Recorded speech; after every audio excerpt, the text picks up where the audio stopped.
Charlotte playfully pushed Tim when she noticed him looking at his secretary's impressive breasts. The secretary was dressed in a jacket and blouse, but it was impossible not to notice her huge breasts, as if trying to free themselves from the constricting fabric. However, Charlotte was not at all jealous because her own breasts were even larger, and her figure was simply killer. She was always the most attractive woman in the room, even when the competition was tough, as was the case with this secretary. Charlotte had light brown hair and light blue eyes, long legs and curves that seemed to be chiseled under the personal supervision of God. Her face combined playfulness and sexuality, and her full lips were always adorned with a smile. Tim was a handsome man with blonde hair and brown eyes, slightly taller than Charlotte. He was more than attractive in appearance, and next to Charlotte he looked quite decent, although with her beauty it was difficult to pay attention to anyone else. Tim smiled playfully at Charlotte, feigning jealousy. He knew that she was not jealous, and that Charlotte, although not arrogant, never considered other women as her competition. In addition, Tim made it clear that he adores Charlotte and is ready to sacrifice everything for her. Enhanced dialogue with added detail and atmosphere. Julie, please invite them. A metallic voice came from the intercom, slightly distorted by static noise. A slight tension hung in the air of the office, as if the space itself was awaiting a meeting. You can pass, Julie's secretary said with a professional smile, motioning smoothly to the massive oak door with a brass handle. She was a well-groomed woman in a strict gray suit and with thin gold glasses on the bridge of her nose. Tim and Charlotte responded with polite smiles. Tim slightly adjusted the cuffs of his jacket, and Charlotte smoothed her perfectly styled curls before they entered the doctor's office. Dr. Castle's office was spacious and respectable. Tall bookshelves, filled to the brim with medical works and philosophical treatises, lined the walls. Large windows let in muted light through heavy dark green curtains, creating an atmosphere of trust and calm. In the center of the room stood a massive mahogany table on which lay neatly stacked folders and a silver inkwell. Dr. Castle stood up from his imposing desk.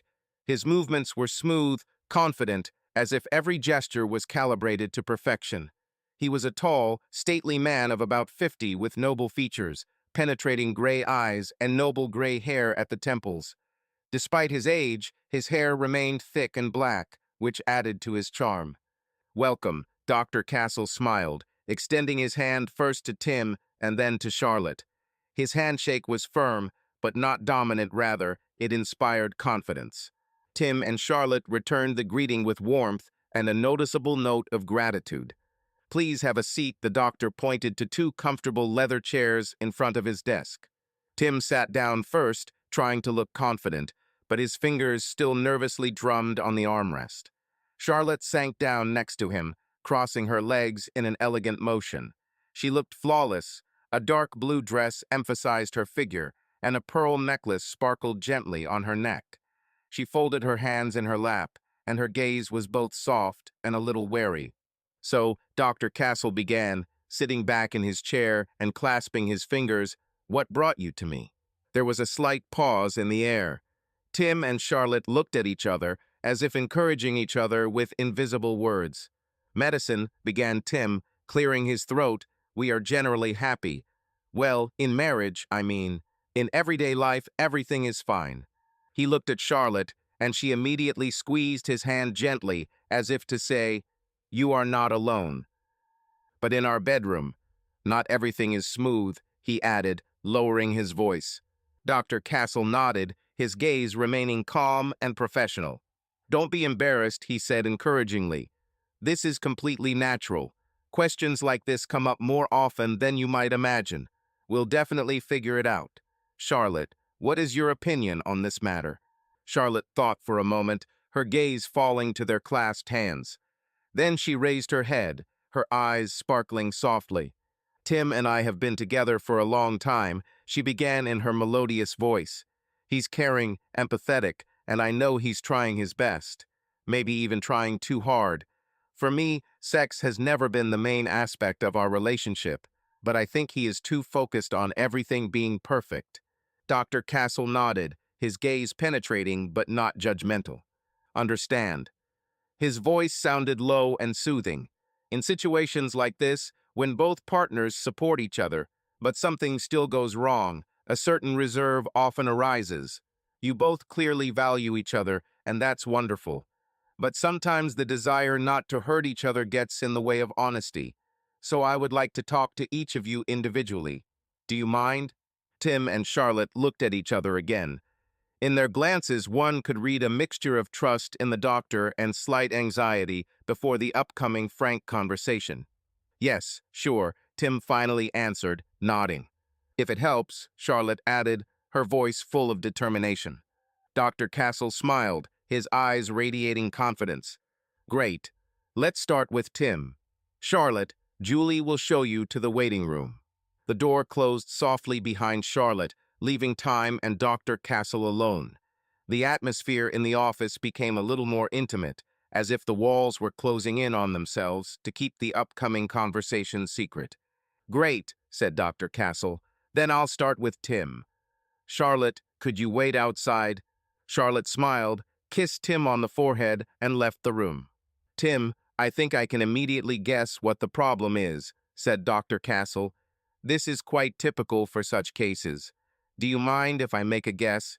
Of course, go ahead, Tim replied. Charlotte is an incredibly beautiful woman, said Dr. Castle. So beautiful that you probably feel lucky next to her. And because of this, you feel the need to provide her with everything, satisfy her, and be the best for her. Is this true? Tim thought about it. You definitely know your stuff, he finally admitted. Other men are constantly trying to court her, almost all the time, and I know she could be with any of them, so I try not to be either. I want to love her like no one else. It is a noble endeavor, said Dr. Castle. You are a very good person if you think so. However, you understand that the desire to be better than all other men is a huge burden that you create for yourself. Your body is trying to tell you that such an ideal is unattainable. Tim looked thoughtful.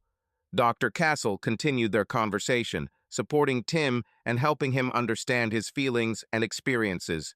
Soon it was time to talk to Charlotte. The oak door slammed shut and Tim sat down in the reception chair.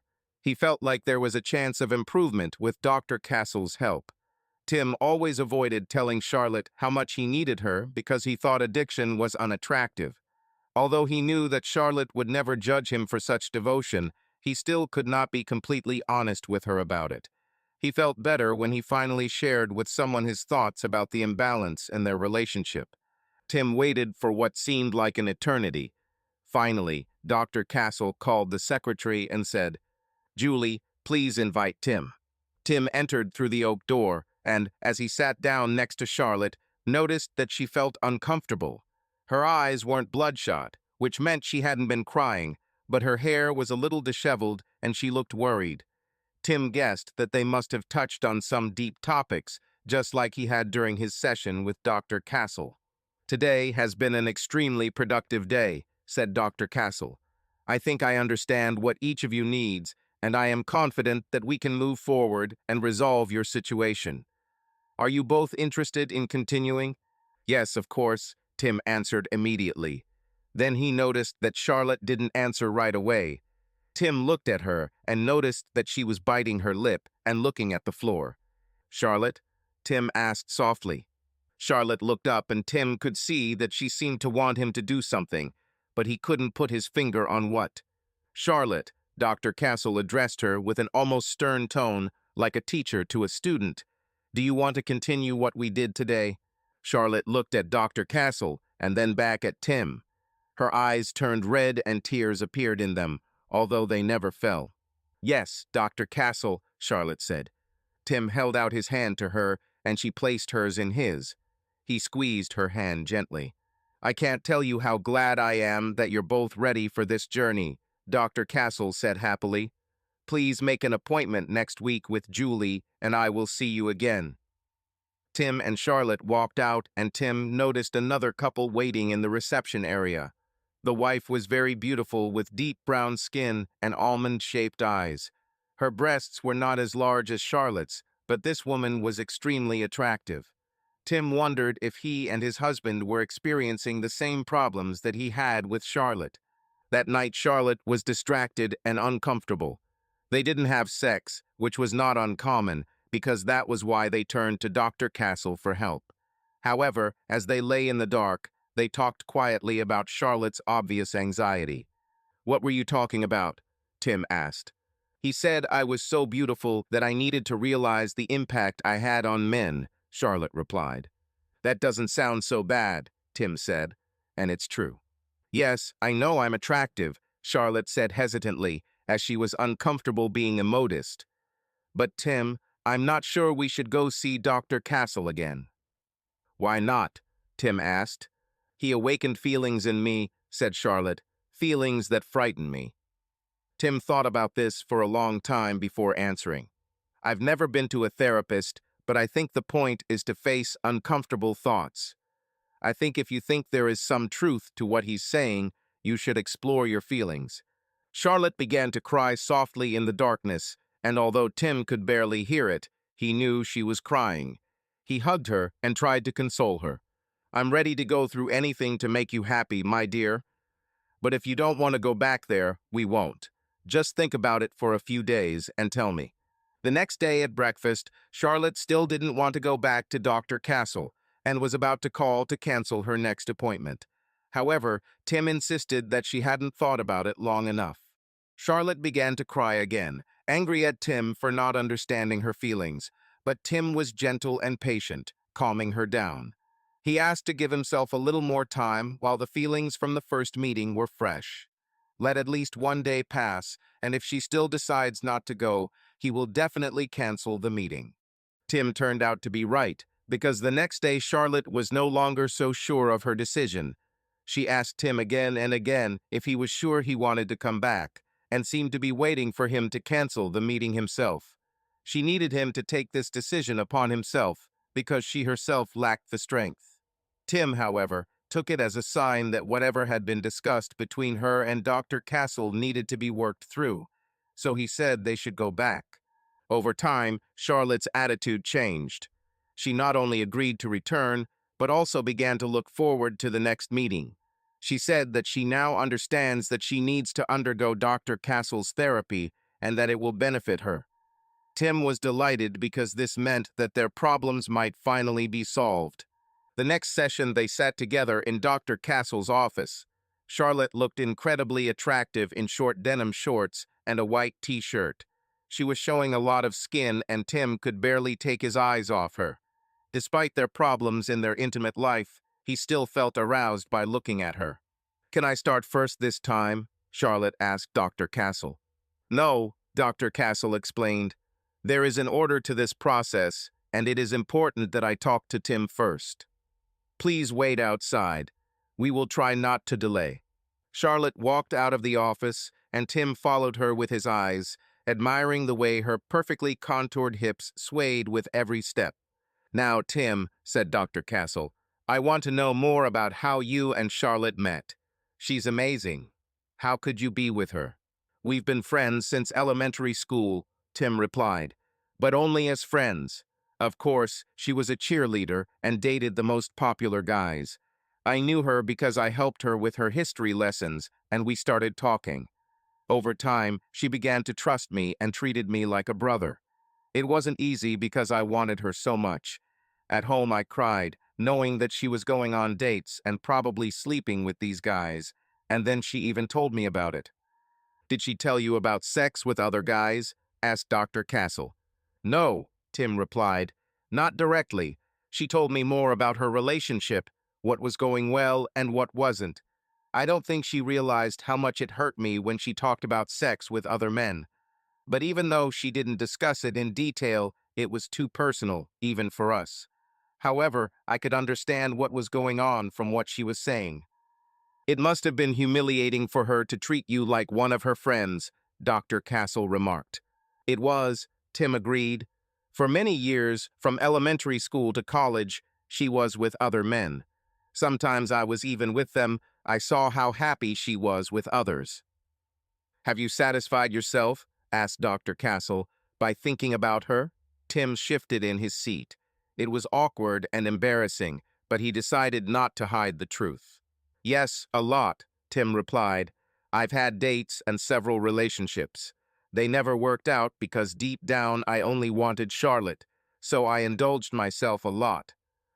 Tell me, Tim, Dr. Castle leaned forward. Have you used any triggers to satisfy yourself? Tim looked puzzled, so Dr. Castle continued. Sorry, I sometimes use psychological terms that may not be clear. A trigger is something you use to bring up an image of Charlotte. Often this is a photograph, but it can also be an item of clothing or some kind of memorabilia. I have an album, Tim admitted. A whole album? Dr. Castle was surprised. It wasn't like that originally, Tim quickly added. I mean, I had pictures of her that we took together when we hung out. Then came the high school yearbook pictures, and later she got into modeling, so I had magazine pictures. I kept them in a box. And then you made an album out of it? Dr. Castle clarified. Charlotte did, Tim replied, noticing that the doctor didn't understand. He continued, when I finally became her boyfriend, I showed her the box of photos. She liked it, she was flattered. She collected them into an album herself. But then the album was incomplete, and from then on it became a collection of our joint memories. Instead of photos of just her, these are our common photos. I know albums are usually a girl's thing, but I like it because it kind of tells a story. The story of how I was hopelessly in love with her until I finally became her boyfriend. We are still updating it. There are many of our memorable moments there. I understand perfectly, Dr. Castle said approvingly.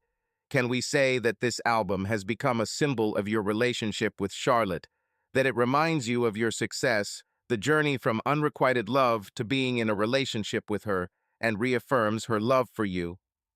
Yes, Tim said, realizing it was true. He had never thought about it that way before, but now that Dr. Castle had described it, Tim realized that the album had truly become a symbol of his relationship with Charlotte. Probably some part of me still doesn't believe that I'm with such an incredible woman. She is not only beautiful, but also cheerful and friendly. And when I look at this album, I remember that, yes, I really am with her. I would like to see this album next time you come, said Dr. Castle. But for now, I want to hear the end of this story. You have been friends with Charlotte for so many years. How did you become her lover? It was right after college when she had a really bad breakup, Tim answered. A lot of the guys she dated treated her poorly. They only wanted her as a trophy rather than really getting to know her. After one of these breakups, she came to me for support. We slept together, and I think it was because she was vulnerable. The next day, she did not regret it. She said maybe she's been picking the wrong guys all along. She needed a kind guy. We've been together ever since. 8 months later, we got married. I see, said Dr. Castle thoughtfully. Would you say that you feel like you ended up with Charlotte through a combination of circumstances that is unlikely to happen to another woman? That women like Charlotte usually date other men, and if you hadn't grown up with her, you would never have gotten so close. And what if you lose Charlotte? You won't have this chance again. Yes, Tim answered weakly. It seemed incredible to him how Dr. Castle could notice and voice what he felt. This is probably true. Because of this, I am not very confident in myself around her. I'm afraid of losing her. That, Tim, said Dr. Castle, is part of your problem. Next time we will continue from this point and talk about your fear of losing her. But now our time is up, and I need to meet with Charlotte. Before that, I want to prescribe some medicines for you. Medicines? Tim was surprised. Do you think my problem could be physiological? The problem is that you are too mentally stressed, Dr. Castle explained. Or, to put it more simply, you think too much. This, in turn, leads to insufficient physical stimulation. I will give you a mild medicine that will help restore balance. It is a natural medicine and has no side effects. Okay, Tim said. Will you write me a prescription? No need, Dr. Castle replied and pointed to a small machine on his desk. This device resembled a white plastic coffee maker and was about the same size. I am certified to dispense a limited amount of medications. This little machine fills and sorts the capsules so I can give you the pills right here. I like this better than sending patients to the pharmacy because then I have control over exactly what I dispense. Just come see me after my session with Charlotte, and I'll have them ready for you." Tim nodded and shook Dr. Castle's hand. He went out into the waiting room, where he hugged Charlotte, feeling her large and firm breasts pressing against him, after which she disappeared into the office. This time, Tim took a book with him to pass the time while Charlotte was with Dr. Castle, but the wait still seemed like an eternity. Tim was about to go inside to see how long the wait was, but Julie's secretary stood up and offered to check it out herself. Tim sat back down and Julie came back and said it wouldn't be long to wait. Finally, Julie invited Tim to come in. Charlotte was sitting in a chair opposite Dr. Castle's desk, who was currently working on a pill-making machine. He held a small orange plastic jar under the extended part of the device, like holding a paper cup under a water cooler. The machine made noise and the sounds of rotating mechanisms until small white tablets began to fall into the jar. After a few seconds, she stopped and Dr. Castle closed the jar with a white lid. "I explained to Charlotte about the pills," Dr. Castle said, handing them to Tim. "She will make sure you take them, 2 in the morning and 2 in the evening." Charlotte stood up and kissed Tim right on the lips. It was a passionate, open kiss, and Tim thought it was too much for the situation. Charlotte then pulled back and looked at him, waiting for a reaction. Tim was a little surprised, but Dr. Castle laughed amicably, clearing the situation. "Ha ha," Dr. Castle laughed. "Don't worry, Tim. I'm glad to see moments like this. It means what I'm doing is working." Over the next week, Tim took the pills regularly, although he did not feel any changes. But Charlotte has changed. She seemed happier and more relaxed. She told Tim that there was no need for sex, that they should focus on avoiding it to relieve tension. Of course, it was Dr. Castle's suggestion. The next week, Tim brought the scrapbook he had told Dr. Castle about. It was small, about 6 inches square and about an inch thick, but contained many photographs. Dr. Castle noted that he was glad to see something tangible and not just digital images. She and Charlotte looked through the photographs, remembering the happy moments they depicted and discussing their meaning to Tim. When it was time for Tim's personal session, Dr. Castle said, "Last time you were going to tell me about your fears of losing Charlotte. Do you think she might leave you?" "I don't think she'll just go off to another guy she meets," Tim said. "But I'm afraid that if something goes wrong in our relationship, she might give in to temptation."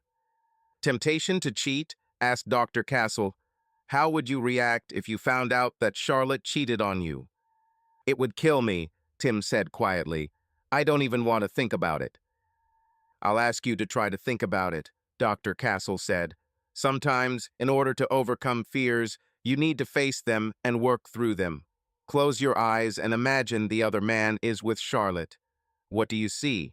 "I imagine," Tim began, but fell silent. His voice trembled. "I don't want to talk." "You must," Dr. Castle insisted. "You need to get this out. Be completely honest." "I imagine him having better sex with her than I can," Tim said as tears streamed down his face. "I imagine her being satisfied in a way that I cannot." "Ah," said Dr. Castle, "we are getting closer to the truth of your fears. You're afraid that you're not good enough, and that Charlotte will find out by being with someone else. What really scares you is your own insecurities." "Yes," Tim said, his voice brittle. "If I can't satisfy her, I'm afraid I won't be able to keep her." "Tell me, Tim," said Dr. Castle, "if Charlotte slept with another man, would you forgive her?" "And no," Tim said, but didn't add anything. "Seriously, Tim," Dr. Castle was surprised. "If you knew that refusing to forgive her would mean losing her, would you still not forgive? I need you to be completely honest." "I," Tim began, plucking up his courage, "I would forgive her. I wouldn't want to, but I would do it." "Say it clearly," said Dr. Castle, "for me and for yourself." "If Charlotte sleeps with another man, I will forgive her," Tim said, every word coming out with difficulty. When he finished, his tears and sobs intensified, as if a dam had broken. Dr. Castle allowed time to vent his feelings. I think today was a productive day, Dr. Castle said. We are really making progress. Dr. Castle then admitted Charlotte while Tim waited and they went home. Dr. Castle recommended that Charlotte and Tim try doing separate activities to gain independence from each other. Being separate and having strong personalities as individuals will help relieve the pressure of constantly having to expect reactions from each other, he said. On Friday evening, Tim agreed to go bowling with friends, while Charlotte stayed at home. Tim tried to resist calling to check on Charlotte, but the very reason he was away from home, being apart from her, only made him think about her more. Finally, he took a moment to step away from the bowling lanes and make a call. "Charlotte," said Tim, "how are you?" "Tim," Charlotte laughed, "should you even call me?" "I can't help it," Tim said. "I miss you," said Charlotte. "I like to hear that." "Say it again." "I miss you so much," Tim said. "I don't want to be with guys. I want to be with you. I can't wait to come home to you." Charlotte purred. Tim continued to tell Charlotte what she wanted to hear, and it became easier for him to say it himself. However, he eventually had to return to his friends before they noticed his absence. They continued to attend sessions, and Dr. Castle talked to Tim a lot about his feelings of insecurity and inability to make Charlotte happy. Tim became increasingly paranoid and anxious. Dr. Castle increased the dosage of his medications, and Charlotte made sure Tim took them on time. Dr. Castle assured Tim that increased anxiety was a natural part of the process, that it was always darkest before the dawn, and that Tim had to face his deepest fears for change to happen. Charlotte, on the other hand, seemed increasingly happy, and Tim believed that, although the therapy was expensive, it was worth it. Tim brought his scrapbook to most sessions, and when he and Charlotte sat together in front of Dr. Castle, the three of them would look through it so the doctor could better understand their relationship. One day, in a private session, Tim admitted to Dr. Castle that he was worried about the time he and Charlotte spent apart. "You told us to start doing something separately, and now Charlotte has been going somewhere without me lately, and I don't even know what she's doing or who she's with. I get scared that other men might flirt with her." "I understand," said Dr. Castle, taking a notepad and pen from the table. "I don't offer this to all my patients. But in your case, I think you need to make a special effort. Next time she leaves and you feel insecure, call me. I think catching you in the moment is most helpful." "Okay," Tim said, taking a piece of paper. "Thank you." As planned, Charlotte went out to meet her friends on Saturday evening, although Tim didn't know which ones. When midnight approached and there was no word from her, Tim began to imagine that Charlotte was with another man. These thoughts became so vivid that Tim began to panic. He pulled out Dr. Castle's number and called. "Yes," Dr. Castle replied without sounding sleepy. "Dr. Castle," Tim said, uncertainty. "Sorry to wake you, but Charlotte is gone, and I'm going crazy." "It's okay," Dr. Castle said. "It will become easier for you if you express everything. Tell me exactly what is bothering you." "I can't," said Tim. "It's too." "I told you that honesty is essential to the success of therapy," Dr. Castle said sternly. "We will advance exactly as far as you are ready." "Okay," Tim said, taking a deep breath. "I'm afraid she's sleeping with someone else." "Go on," said Dr. Castle. "Exactly how do you imagine it? What details?" Tim began to describe how he imagined Charlotte having sex in different positions, including scenes that could be seen in an erotic video. He imagined all this because his biggest fear was that she would have better sex than with him. After Tim finished his descriptions, Dr. Castle tried to calm him down. But Tim was not easy to relax. He finally hung up, but was unable to sleep until Charlotte returned home at dawn. Tim's anxiety never improved, but only worsened week after week. Charlotte left more often. Tim called Dr. Castle. He took his medications regularly, and they continued to attend sessions with Dr. Castle. However, Tim increasingly wondered when this period of darkness before dawn would end and light would finally come. He was starting to get annoyed with Dr. Castle. Eventually, the doctor suggested they move on to something more radical. He told Tim to come to the next session ready for change and to be sure to take the album with him. At that session, Dr. Castle gathered Charlotte and Tim into the office, who sat down in their usual places.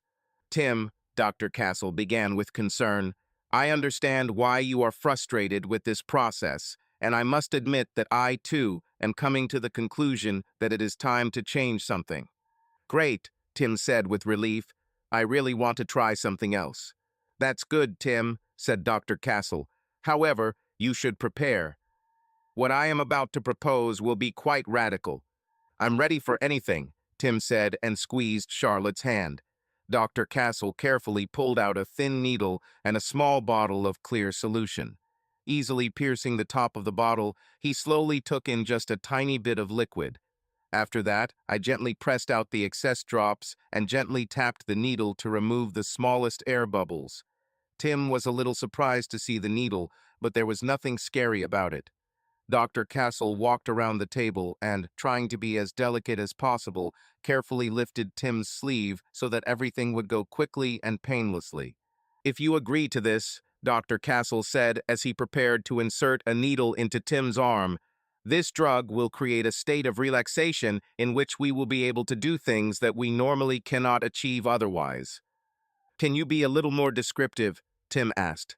Unfortunately, no, said Dr. Castle. I'm afraid that too much description will undermine the purpose of the treatment. Really, I just need you to trust me. Do you trust me, Tim? Tim thought about it, then turned to Charlotte.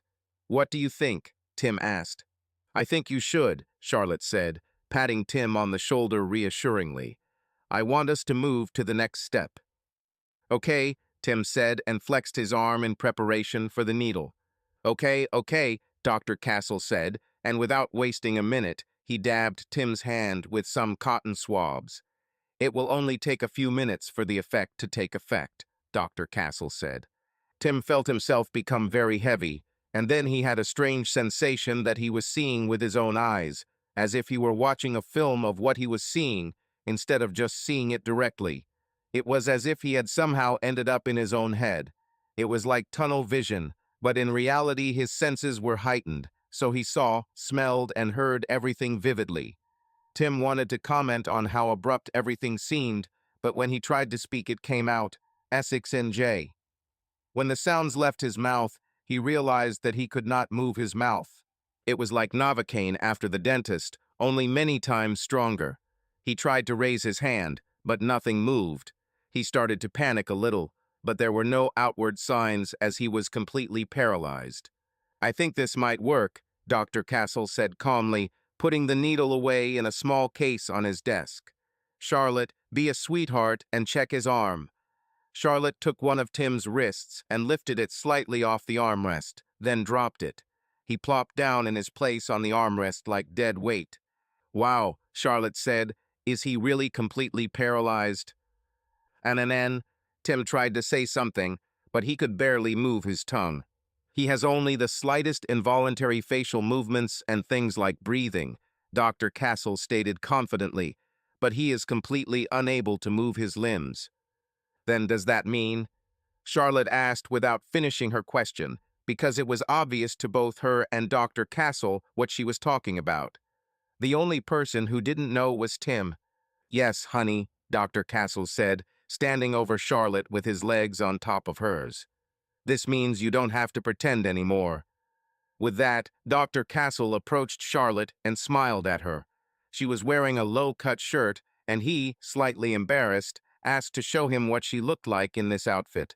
Charlotte, looking cheerful, carefully straightened her clothes, demonstrating the elegant cut of her shirt.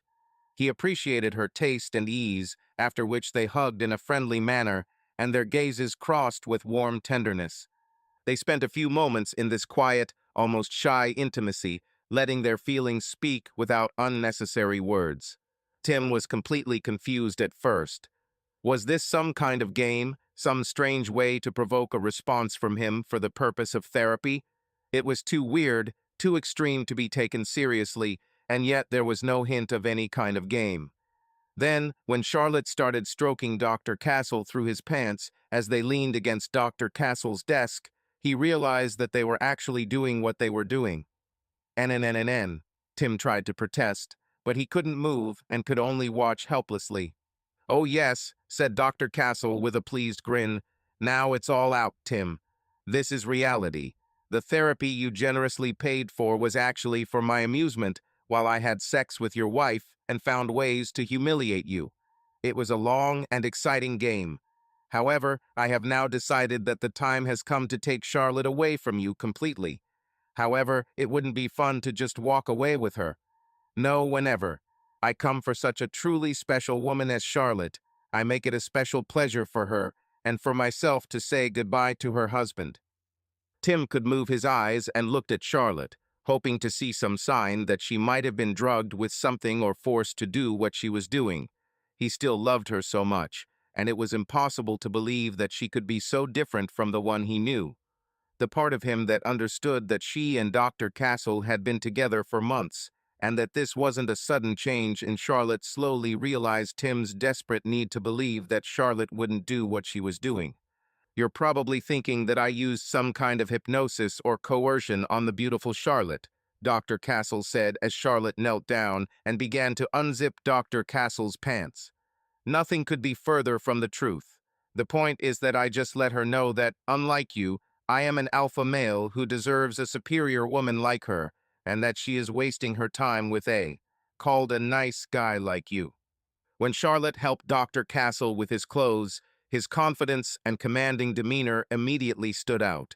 He smiled with a hint of smugness, his gaze expressing complete superiority.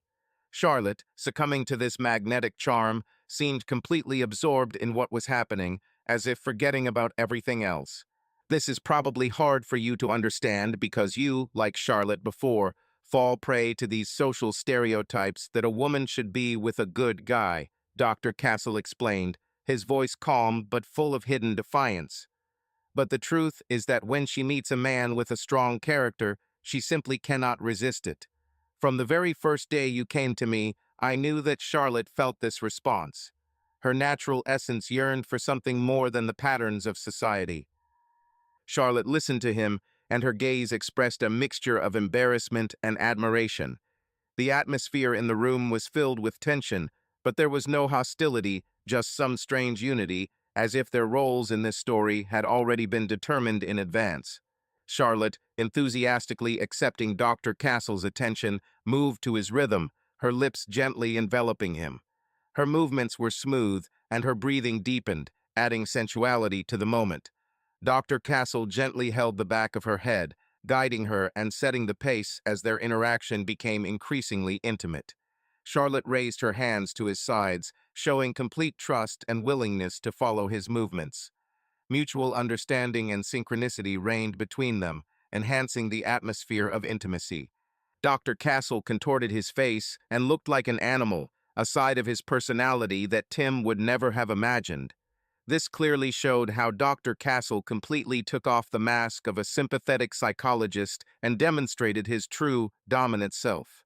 Dr. Castle stopped abruptly and, taking a step forward, confidently pulled Charlotte along with him. She stood up and pressed herself against him, holding his attention. One of her hands lightly rested on his shoulder, the other slid down, remaining in his field of vision. Tim watched what was happening, as if paralyzed, unable to look away. There was a tension in the room, almost palpable, as if the air had become thicker. Dr. Castle stood confidently, as if in control of everything around him, but the expression on his face betrayed his inner tension. Tim felt a strange, painful sensation come over him. It seemed that time had slowed down, and every movement acquired hypertrophic significance. He wanted to say something, but the words got stuck in his throat, and all he could make was a quiet, inarticulate sound. Dr. Castle let out a short, raspy sigh before his face relaxed. Everything that was happening in the room seemed to reach a climax, and the tension gradually began to subside. Tim stood motionless, feeling his inner state fluctuating between indignation and embarrassment, not understanding what to do next. Dr. Castle chuckled as he sat down at his massive desk. There was tension in the air, as if the room itself felt the full weight of what was happening now. His gaze was directed directly at Tim, whose face was frozen in endless anticipation of an answer to many painful questions. "Ah, Tim," Castle said finally, leaning back in his chair, You must be starting to realize how much deeper this was than you thought. His tone was calm, but there was a subtle mockery in it. Charlotte stood nearby, her hands folded in front of her, her gaze downcast. But there was still a strange mixture of resignation and confidence in her posture, as if she knew something that Tim could not comprehend. From our second session, when you two came together, I began to implement a simple, but, as it turned out, incredibly effective idea. Castle continued, looking straight into Tim's eyes. It was important to show who the real leader is here, who is the one who is able to give Charlotte what she really deserves. For her, it was liberation from illusions. And for you, well, for you it became a test. Tim felt a shiver run through his body. Everything he considered his, everything he tried to preserve, was now under threat. His mind raced, trying to grasp the logic of what was happening, but all he felt was humiliation and misunderstanding. "Charlotte, darling, am I wrong?" Castle asked, not taking his eyes off Tim. Charlotte raised her eyes and looked at Castle, smiling slightly. Her voice sounded quiet but confident. "You are always right, Doctor." These words were the final blow for Tim. He realized that everything that happened between them was part of a carefully thought-out plan. This was no accident. It was a methodical process designed to erase his significance in his wife's eyes. Castle leaned forward, clasping his hands. "You know, Tim, the world has always been like this. The strong rule and the weak adapt. And what you thought was your marriage was in fact only an illusion of equality." Charlotte stood motionless, but something like doubt flashed in her eyes. However, Castle confidently continued, "But perhaps all is not lost for you. You can leave here with a lesson, or remain captive of your illusions. The choice is yours." "I'm sorry it turned out this way," Charlotte said with heartbreaking sincerity in her voice, "but I couldn't help it. At first I didn't want to believe it. I thought it made me vain. But now I just see the facts. I'm too tough for you. Well, look at you, sitting here, watching your wife have sex with another man. A real man wouldn't let this happen. Everything Dr. Castle said about you turned out to be true. Everything he said about my feelings also turned out to be true.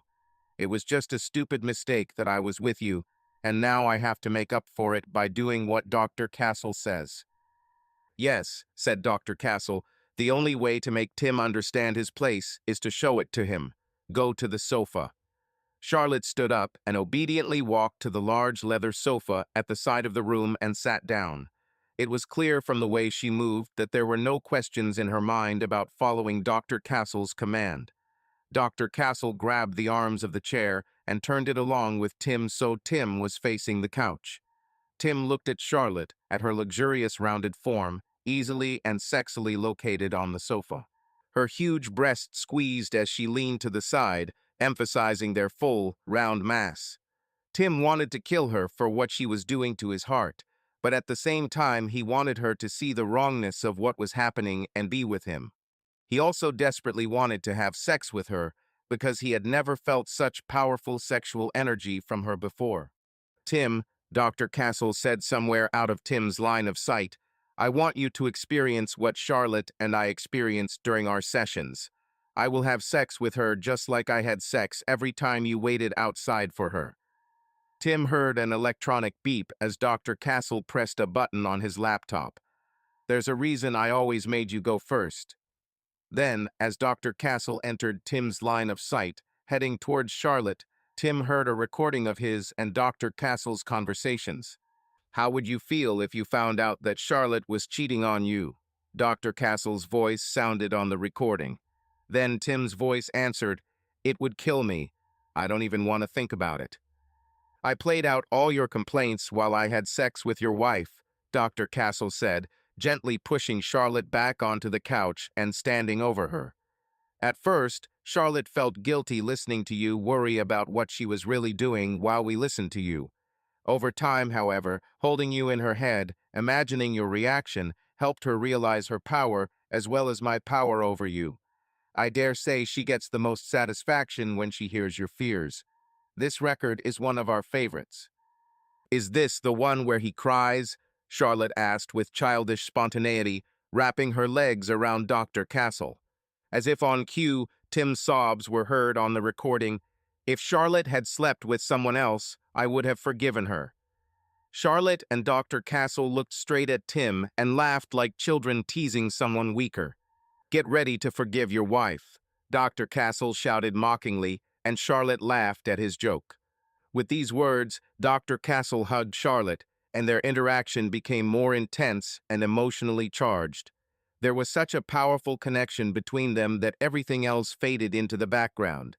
Tim, standing nearby, confessed his feelings, but his words seemed like a distant background to what was happening between Charlotte and Dr. Castle. Charlotte was overwhelmed by emotions. She seemed to have lost control of herself, overwhelmed by a feeling of complete freedom. Dr. Castle held her as if he wanted to show her that now only he could give her such a feeling. When Charlotte finally realized what was happening, she turned to Tim. A mixture of anger and pain was frozen on his face, and tears flowed down his cheeks.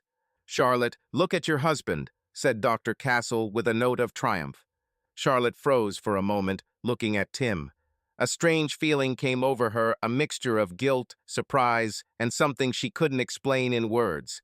Tim stood motionless, feeling waves of betrayal and rage wash over him, but he couldn't bring himself to move or say anything.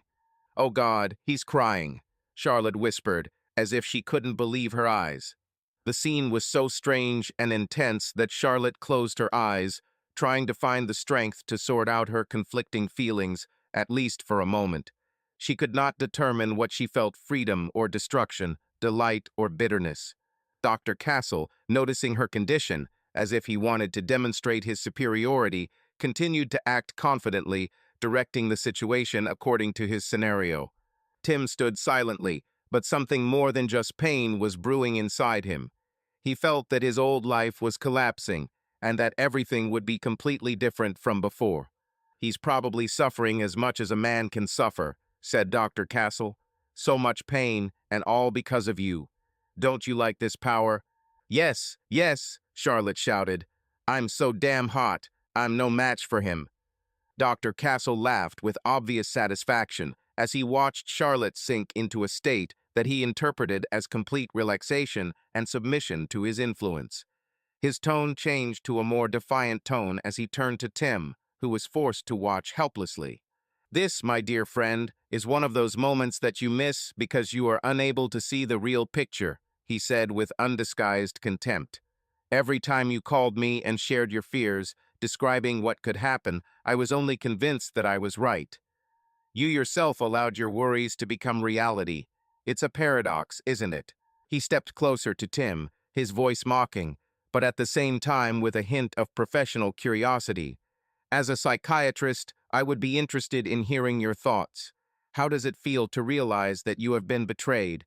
Feel your trust crumble like a sand castle under the pounding of the waves? You understand perfectly well that I only used your own fears against you." After these words, Castle walked over to the table to turn off the recording, which captured the scene he had created to demonstrate his power and dominance. Pressing the intercom button, he calmly said, "Julie, be so kind as to bring me a bucket from the storage room at the end of the corridor." He then came back and stood in front of Tim, allowing him to look him straight in the eyes. His gaze was cold but satisfied, like that of a man who had achieved his goal. "You can take this as a lesson. Sometimes our own fears turn out to be the best tools for manipulation. However, who knows, maybe you can even benefit from it." Castle left Tim alone, allowing him to process what he had heard. The scene ended, leaving behind only oppressive silence and an overwhelming sense of loss. Tim felt shock and realization rise from his stomach to his head at Dr. Castle's words. Tim realized that all those times Charlotte left home, she was meeting with Dr. Castle. Tim realized that he had been deceived. When Dr. Castle advised him to satisfy himself, he himself had sex with Charlotte at the same time, and the two of them laughed at how pathetic Tim looked, sitting at home alone and satisfying himself while his wife enjoyed herself with another man. They must have laughed and enjoyed it, and now Tim felt like a complete idiot for believing Dr. Castle. All his advice only widened the gap between him and Charlotte, instead of bridging it. Ah, the involuntary expression on your face tells me that now you understand everything, Dr. Castle said with satisfaction. You see how I played with you, how I broke you even more while you thought that I was helping you. I had sex with your wife in your own bed, while you, on my advice, left her alone. How stupid do you feel? For me, I can't describe how good it feels to watch you crumble. I do thanks with the wives of all the couples that come to me, but these moments, those few times when I show everything to the husband who had his wife taken away right in front of his eyes, are the most satisfying moments. Julie entered the room with a small blue plastic bucket. Ah, Julie, said Dr. Castle, well done. Place the bucket on his lap. Julie placed the bucket on Tim's lap. Now, Charlotte, put that pathetic scrapbook of his memories in the bucket, said Dr. Castle. Charlotte took Tim's scrapbook about their relationship from her purse and dropped it into the bucket with a distinct splatter. Then both girls came and stood in front of Dr. Castle, where they hugged each other and started kissing. Their breasts were pressed against each other, and being pressed and raised between them, both seemed huge. Charlotte looked disheveled and worried, her clothes were wrinkled, and her face was glowing with emotion. When she hugged Julie, the latter's neat business attire wrinkled a little, but this only increased the feeling of closeness between them. Julie, smiling, tried to straighten her blouse, but Charlotte stopped her with a gesture that showed undisguised joy. Ah, girls, Dr. Castle remarked with a pleased expression as he watched their friendly and sincere exchange of emotions. You are just a ray of light in this place. When Julie finally took off her jacket to clean herself up, both girls exchanged short glances full of understanding and support. Dr. Castle continued to stand nearby, watching the scene with a slight smile, clearly enjoying the warmth of the moment. You are amazing, he added, taking a step forward. Such energy and unity are rare. After that, he approached Tim, with whom he needed to discuss the next stage of work. His confident gesture and firm posture emphasized his authority, and the surrounding atmosphere was filled with a sense of determination. Oh no, not this, Tim thought helplessly. The tension of the situation bound him like invisible chains. His gaze was riveted on the figure of Dr. Castle, whose smug expression on his face only intensified the feeling of doom. Tears of despair flowed from Tim's eyes. I'm sure you understand the symbolism of what's going on, Dr. Castle said mockingly. Behind him, two girls, barely holding back their laughter, eagerly watched what was happening. Tim tried to move at least a little, but his body did not obey. The feeling of helplessness was mixed with the pain of anticipation. Several minutes passed, but the climax did not come. Tim found himself in a strange position. Part of him was torn with the desire for all this to end as soon as possible, and the other was hoping for a delay in the inevitable. Why do you think I'm stalling? Dr. Castle said thoughtfully, as if reading Tim's thoughts. The expectation is sometimes more painful than the fact itself. It eats you from the inside. You feel how helplessness is growing, how fear is overwhelming. You know it will happen. But when? Tim closed his eyes, trying to distract himself, but the doctor's mocking laughter only increased his tension. Suddenly, a sound cut through the silence, and Tim felt completely humiliated. Dr. Castle calmly completed his demonstrative action by pointing to the bucket, which contained an important item for Tim, now irretrievably damaged.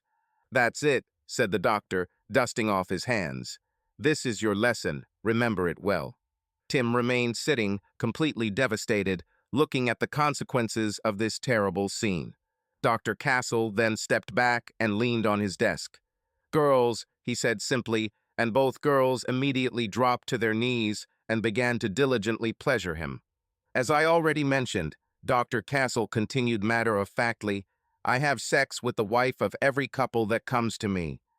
Usually, however, I do not reveal my identity to my husbands.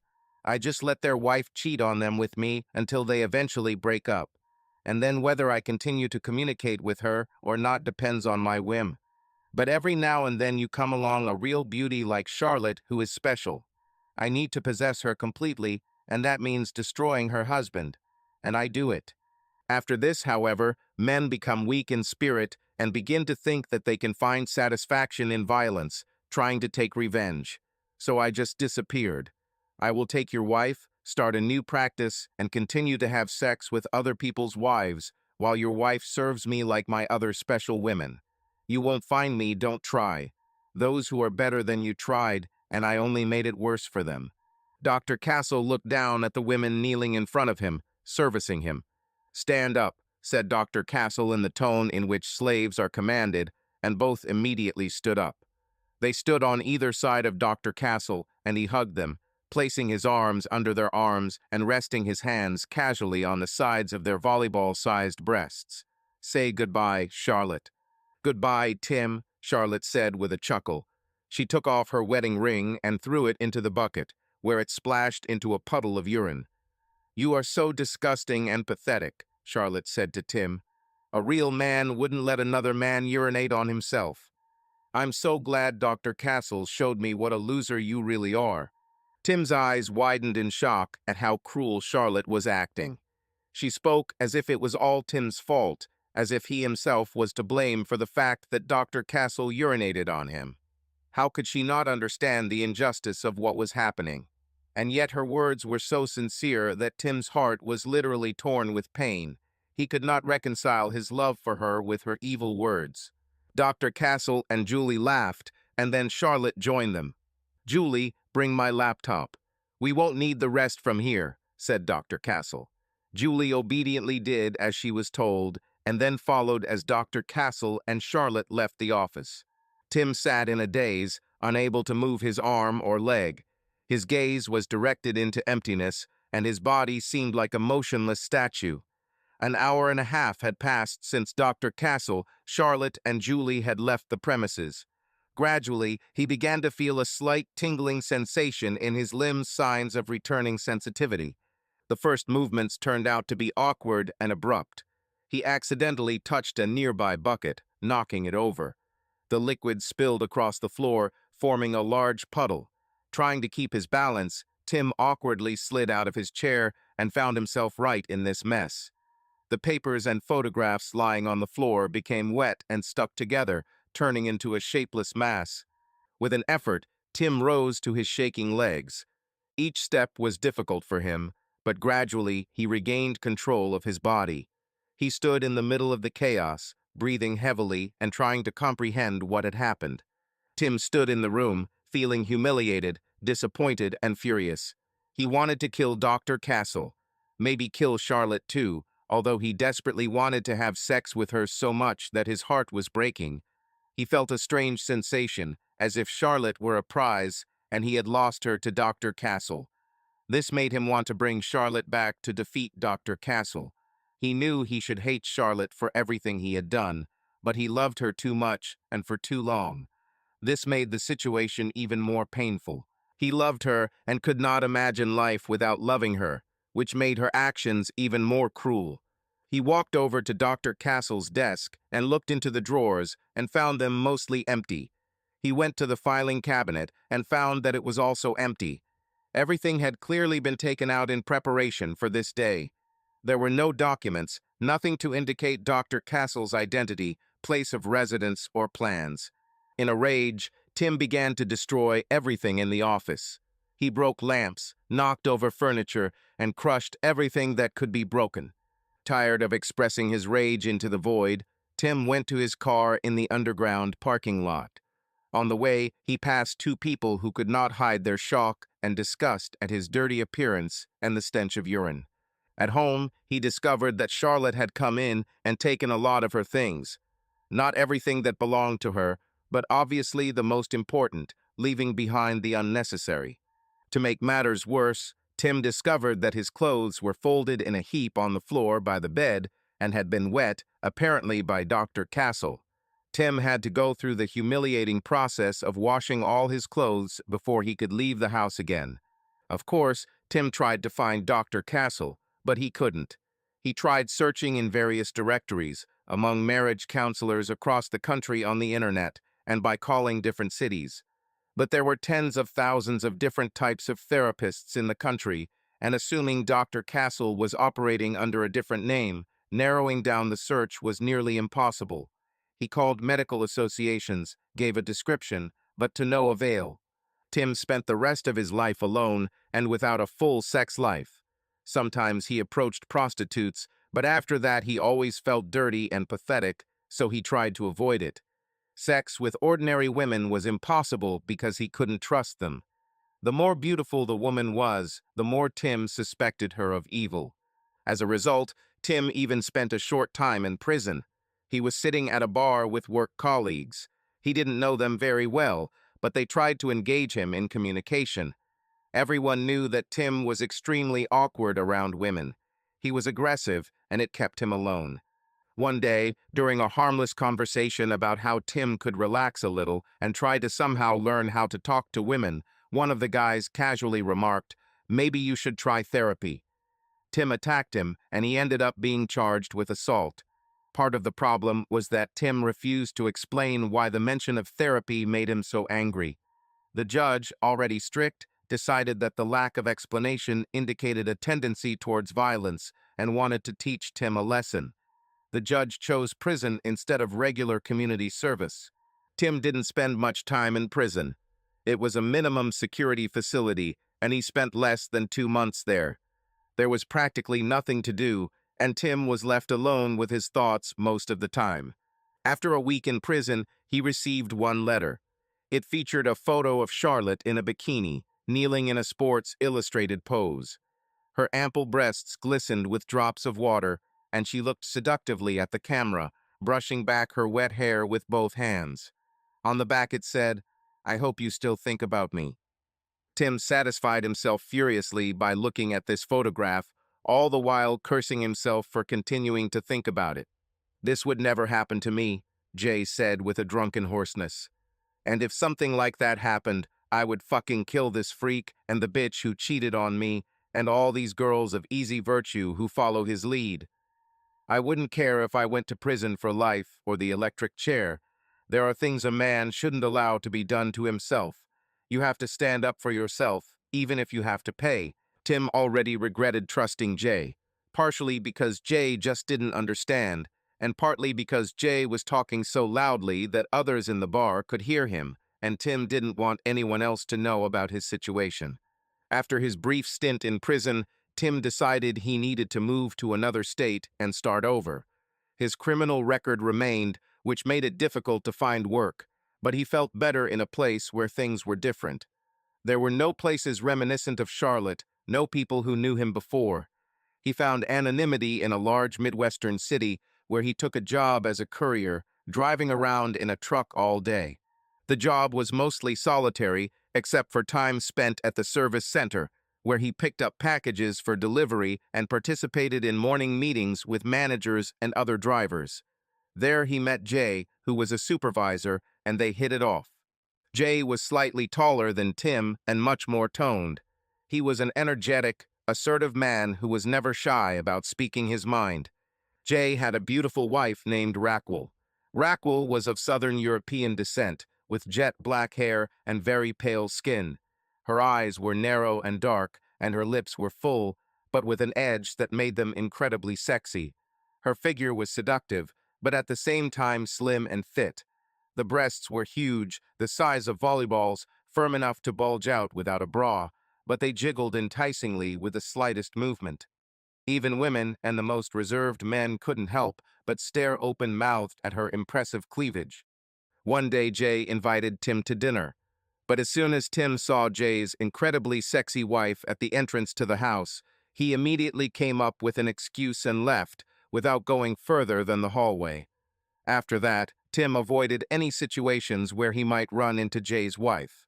However, Jay and Tim often drank together and became friends, making Jay's avoidance of his wife noticeable. And then one day, at their usual meeting place, Jay persistently demanded that Tim explain what exactly bothered him so much about Raquel. Tim resisted as best he could. But in the end, it wasn't Jay's insistence. It was the fact that Tim never told anyone about what happened to him, Charlotte, and the villain Dr. Castle. Despite the pain and shame, he wanted to speak out. Tim went into detail about how he was tricked into eating pills containing Dr. Castle's traces, how Dr. Castle had sex with his wife every time they came for a consultation, while Tim sat like a fool in the waiting room. How Dr. Castle had a relationship with Charlotte outside of the office. How Tim was humiliated by urinating on him while Charlotte and Dr. Castle laughed and had sex right in front of him. Tim explained how betrayal and pain had robbed him of his ability to trust anyone and left him deeply resentful of women, especially beautiful ones. Jay's wife was too pretty, and Tim could not ignore her. It caused a storm of feelings in him. Jay listened with his mouth open for almost the entire story. Several times he exclaimed, "Nonsense," and "It can't be," not because he thought Tim was a liar who would invent such a thing about himself, but because the story was too incredible. However, by the end of the story, Jay was furious with Tim. Jay seemed even more enraged that Tim didn't feel like he did enough to protect himself or get revenge afterwards. "What could I do?" Tim asked. "I couldn't even imagine that people could be so evil. In hindsight, it's easy to say that we should have done it this way or that way. But at that moment, I did not see any signs, because this was not just an ordinary betrayal, which could still be suspected, but some kind of diabolical plan. When I was injected with something paralyzing, I could not move and stop it. I wanted to kill him, believe me." "We should have looked for him later," Jay said. "I would find it, hold it under the trunk, and urinate on it, and then shoot the hell out of him and his prostitutes. I tried to look for him," Tim said. "Believe me, I've been doing this for months. I tried everything, hired detectives, went to the police, searched myself." "What did the police say?" Jay asked. "They accepted the statement," Tim replied, "but didn't really investigate. The lawyer explained to me that, in fact, having someone else's wife for months is not a crime. Even doing this in front of your husband is not a crime. Technically, I consented to the drug being administered, and the fact that he urinated on me can be considered an attack, but I have no evidence, and the contract that I signed when signing up for a consultation covered the so-called unconventional methods. Even if we found him, it was unclear whether he could be sued for abuse." "What about his medical license?" Jay asked. "It must be registered somewhere. It was possible to track through this." "Dr. Castle turned out to be some kind of fictitious person," Tim said. "The detective tried to go this route, but it looks like this guy was able to get a real license under a false name. He knows how to cover his tracks. He probably has connections." "If the law doesn't help," Jay said, "I have friends named Smith and Wesson." "I'm not sure he's even in the country," Tim said, "and even if he is, the country is huge. He could be anywhere, and he said he's done this more than once, so he probably has a whole system for hiding himself." "To hell with him," Jay exclaimed. "We will find this asshole, and you will get your revenge. He can't just disappear." "I don't know," Tim said wearily. "Almost 2 years have passed. I still have not recovered, but I have already learned to look into the future. I think I just want to put this behind me. If some bastard took my wife," Jay placed an empty beer bottle on the table with a crash, "I would spend my whole life looking for that son of a bitch. Not a moment's peace until he's dead." "Jay," Tim said, "I appreciate that you're willing to support me, but murder?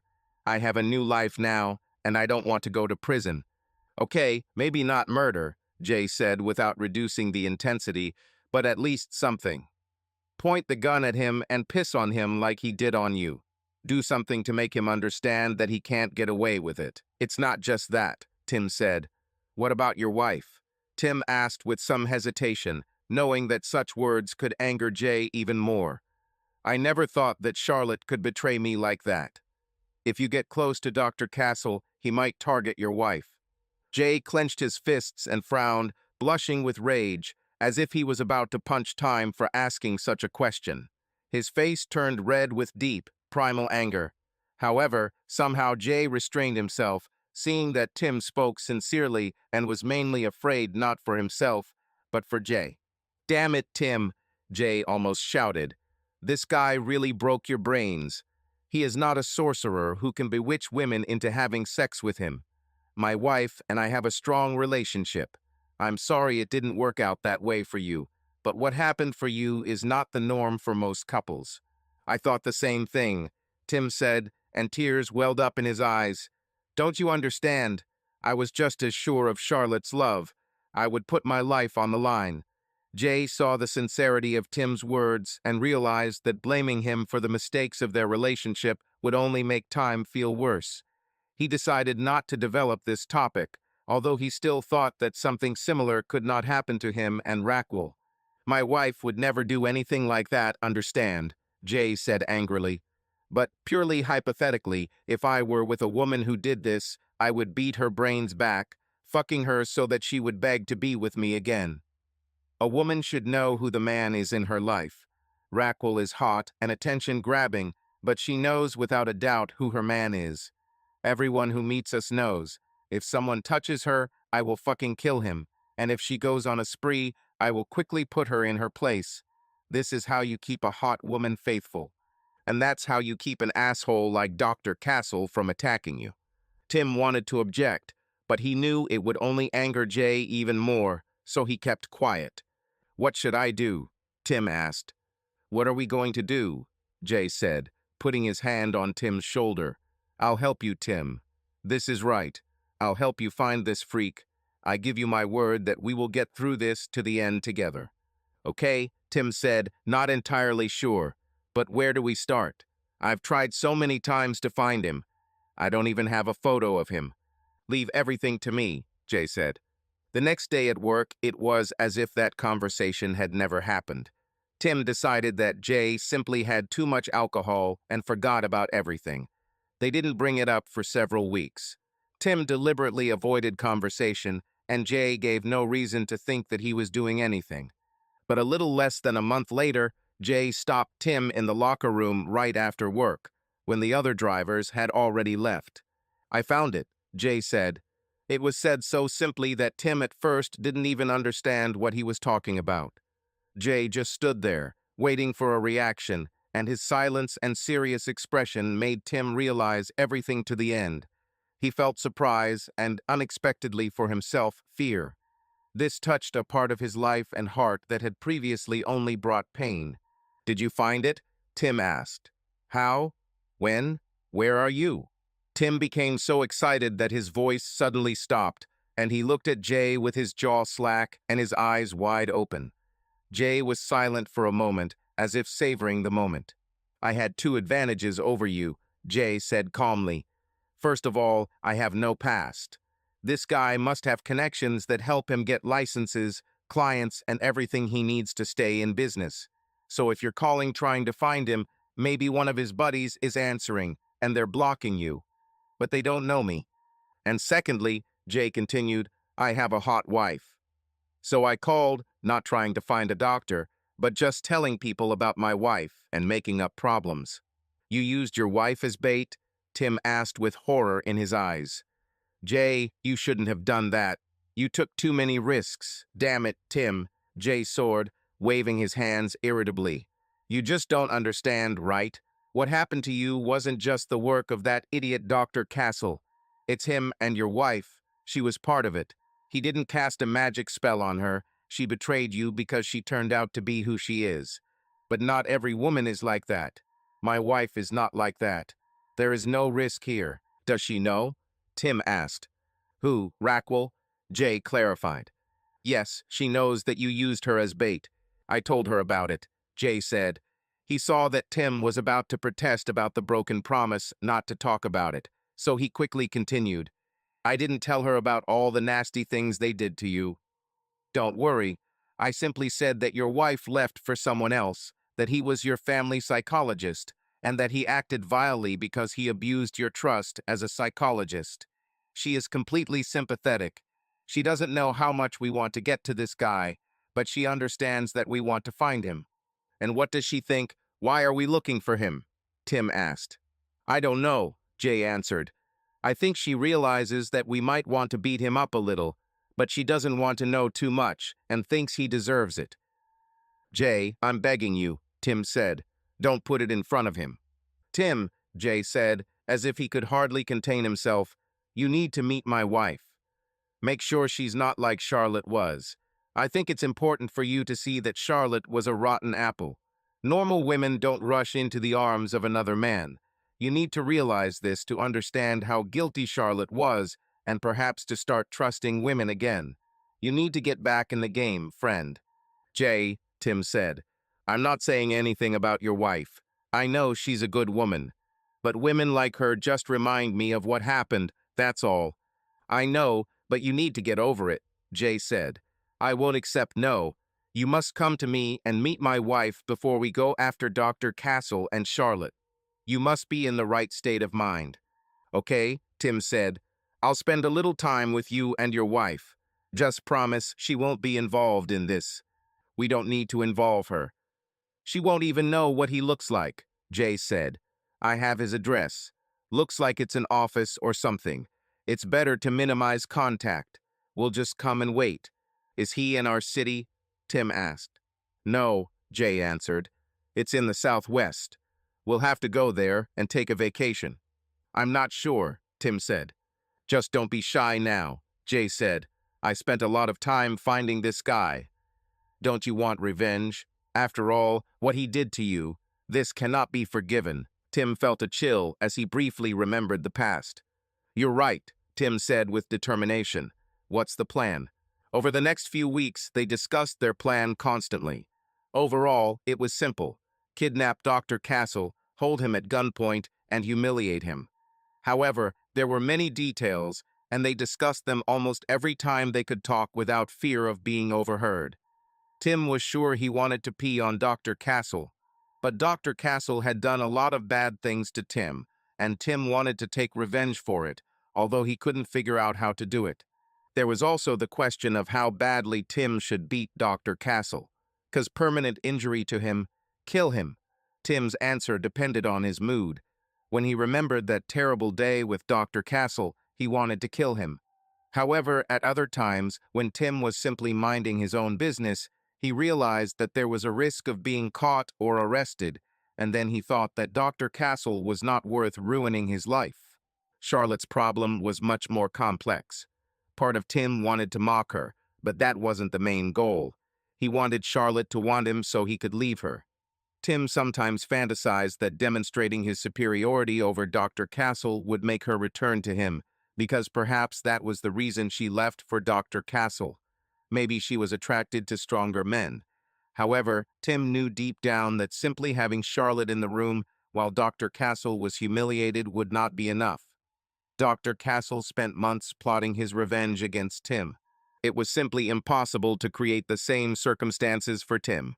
Jay often asked what to do with Charlotte, but Tim avoided answering. Jay was sure that Tim still wanted her, and that he could not decide to just slap her, or, for example, throw acid in her face, or any other extreme ideas, which Jay suggested, because deep down Tim still hoped for her return. Jay understood this feeling because it was not only about love for her. This was due to defeat. Bringing her back would mean winning some grand game against Dr. Castle. Tim didn't want to be a loser, and Jay understood that. Jay was willing to let Tim hesitate about Charlotte. For Jay, Dr. Castle was the target. This mission, which they had created for themselves, gave Jay a sense of righteous purpose. It was like hunting down terrorists or rescuing people from burning buildings. It didn't matter that Dr. Castle hadn't done anything to him personally. Dr. Castle was the embodiment of evil, which awakened in Jay a sense of justice that he rarely felt. For Jay, there was no doubt that the purpose of the mission was to kill Dr. Castle. He was determined that the weapon would be loaded and ready, and if necessary, if Tim couldn't handle it, Jay would shoot Dr. Castle himself. The only way for Dr. Castle to avoid death would be to beg or somehow show himself weak and pathetic enough for Jay to show mercy. But the plan was based on killing the monster. Due to staff shortages at their work, it was difficult to arrange a holiday together, but with persistence and negotiation, they managed to book time. They were going to Arizona so they could easily take Jay's gun with them. There was only one unresolved issue. Jay insisted that Tim meet Raquel. Tim avoided it for a long time, but one day he ran out of excuses. He came over for dinner and sat awkwardly across from Raquel at the dinner table while Jay did most of the talking. Tim was polite and tried, but either looked at Raquel too long or apparently avoided looking at her. Jay invited them to sit on the porch, and Tim readily agreed to leave the room. When he left, he heard a conversation behind him. Then, as he sat down in one of the chairs, he was surprised to see Raquel come out alone. "Jay isn't coming?" Tim asked. "I wanted to talk to you alone," Raquel said, and sat down in the chair next to Tim. As she sat down, she raised her hands to pull her hair into a ponytail using the elastic she wore around her wrist. In this position, her large breasts rose and came forward, and Tim could not help but stare. She smiled slightly, noticing his gaze, and he immediately felt guilty and lowered his eyes. "It's okay, Tim. Men constantly look at my breasts." "It's different with me," Tim said. "You are very similar to my wife. She was so beautiful. She also had big, breasts, and men were always looking at her. You remind me too much of her." "That's exactly what I wanted to talk to you about," Raquel said, lowering her voice to a soft and caring tone. "Jay told me what happened, about how she betrayed you, and now you find it difficult to trust women. Trust me, Tim, she was just bad. Most women aren't like that. Not at all like that." "I want to believe it," Tim said, looking down, but couldn't help but steal a glance at her chest, especially when she moved slightly and her breasts jiggled slightly. "I want to, but the thing is that I see how much you like it when people look at you. You like attention." "Honestly," said Raquel, "sometimes I like it. Sometimes there are creepy guys who follow me or something.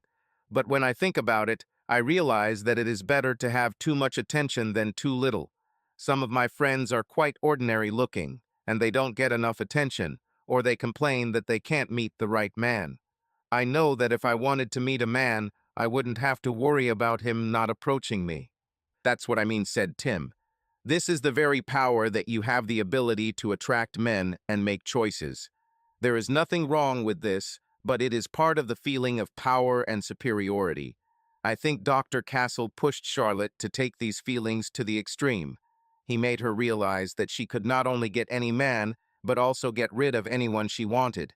Maybe that's how she felt," said Raquel. "But take me for example. Yes, I know that I can attract any man. However, it is not the ability to attract that is important. I'm with Jay now, and I married him because I've been with other guys, and I knew I could choose anyone. Now I have made my choice, and I am not going to change it." "But how do you know?" Tim asked. "How do you know that you won't meet someone else who will make you feel new? And at this moment, you don't realize that you can get this new man just as easily as any other." "I just know," Raquel answered softly. She felt a little like she was being judged for her beauty, but she tried to remember that time was hurting right now. "You keep trying to make it seem like everything is Dr. Castle's fault, as if he somehow tapped into those feelings that are in all of us and used his psychology to make them evil. So you can blame him, you can blame human nature, but not Charlotte." Tim's eyes moistened slightly, and Raquel realized that her words were reaching their goal. Tim looked away a little because, as a grown man, he didn't want to be seen crying or weak. Raquel didn't say anything about it because she knew that any mention of his tears would only make him more awkward. But at some point, you have to accept that Charlotte is responsible for what happened. At least 50%, maybe more. "It's hard," Tim said in a weak voice, the honesty of his feelings causing his voice to tremble. "Because I loved her so much. I would die for her. If I admit that she was a bad apple, I will feel like a fool for believing in her my whole life." "This is where you're wrong, Tim," Raquel said, touching his hand. She leaned forward as she did, and even through his tears, Tim couldn't help but notice how incredibly sexy she was. Her lips looked incredibly seductive as she spoke. "You weren't a fool. You have been deceived. The only reason bad people can do evil is because they are convincing. You shouldn't feel stupid because she deceived you. You have to understand that she is a sociopath. She doesn't have normal feelings." "Are you saying that all the time we were together," Tim asked, "didn't she really love me?" "I don't know," Raquel answered. "Perhaps she herself believed that she loved you. Maybe she really did love. But that's not the point. The fact is that there was something in her that made her capable of betraying this love and your relationship. Dr. Castle may have been the trigger, but if it weren't for him, it would have been someone or something else. How do you know that not every beautiful woman doesn't have these triggers? Said Tim. Maybe this is Dr. Castle's discovery. He found a way to touch primal feelings, which... Rackwell interrupted him. Stop it, she said firmly. Don't you understand? If you try hard enough, you can find an explanation for everything. Part of you wants so desperately to avoid confronting certain thoughts that you come up with the craziest arguments to defend your view of the world.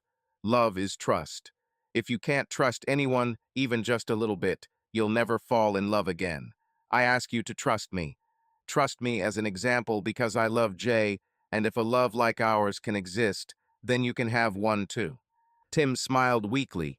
He felt a tiny glimmer of hope and wanted to give Rackwell at least a small sign that he took her words seriously. She patted his hand, and at that moment the conversation seemed to change tone. Perhaps sensing a change, Jay went out onto the porch with cold drinks, and they spent the rest of the evening brainstorming various ways to get justice for Tim. That night, back home, Tim pleasured himself furiously while thinking about Rackwell. A woman as hot as Charlotte, but loyal and kind. This thought gave him hope, but at the same time it caused him confusion because the images of Charlotte and Rackwell were mixed in his head. Although Rackwell convincingly argued that a beautiful woman can also be good, there was something too powerful in the image of Charlotte, her wild, sexually free, dominant nature. In the end, he felt guilty because he realized he was still trying to forgive Charlotte, and because he was now attracted to Jay's wife, Rackwell. His feelings made no sense, and he ended up jealous of Dr. Castle because he seemed to have everything Tim dreamed of. How can I become a part of this? Tim thought. A few weeks later, when it was time for vacation, Tim and Jay packed Tim's car and headed southwest into the deserts. They arrived the next day after spending the night at a motel along the way. Having reached the city, they checked into another hotel, leaving most of their things and Jay's gun there.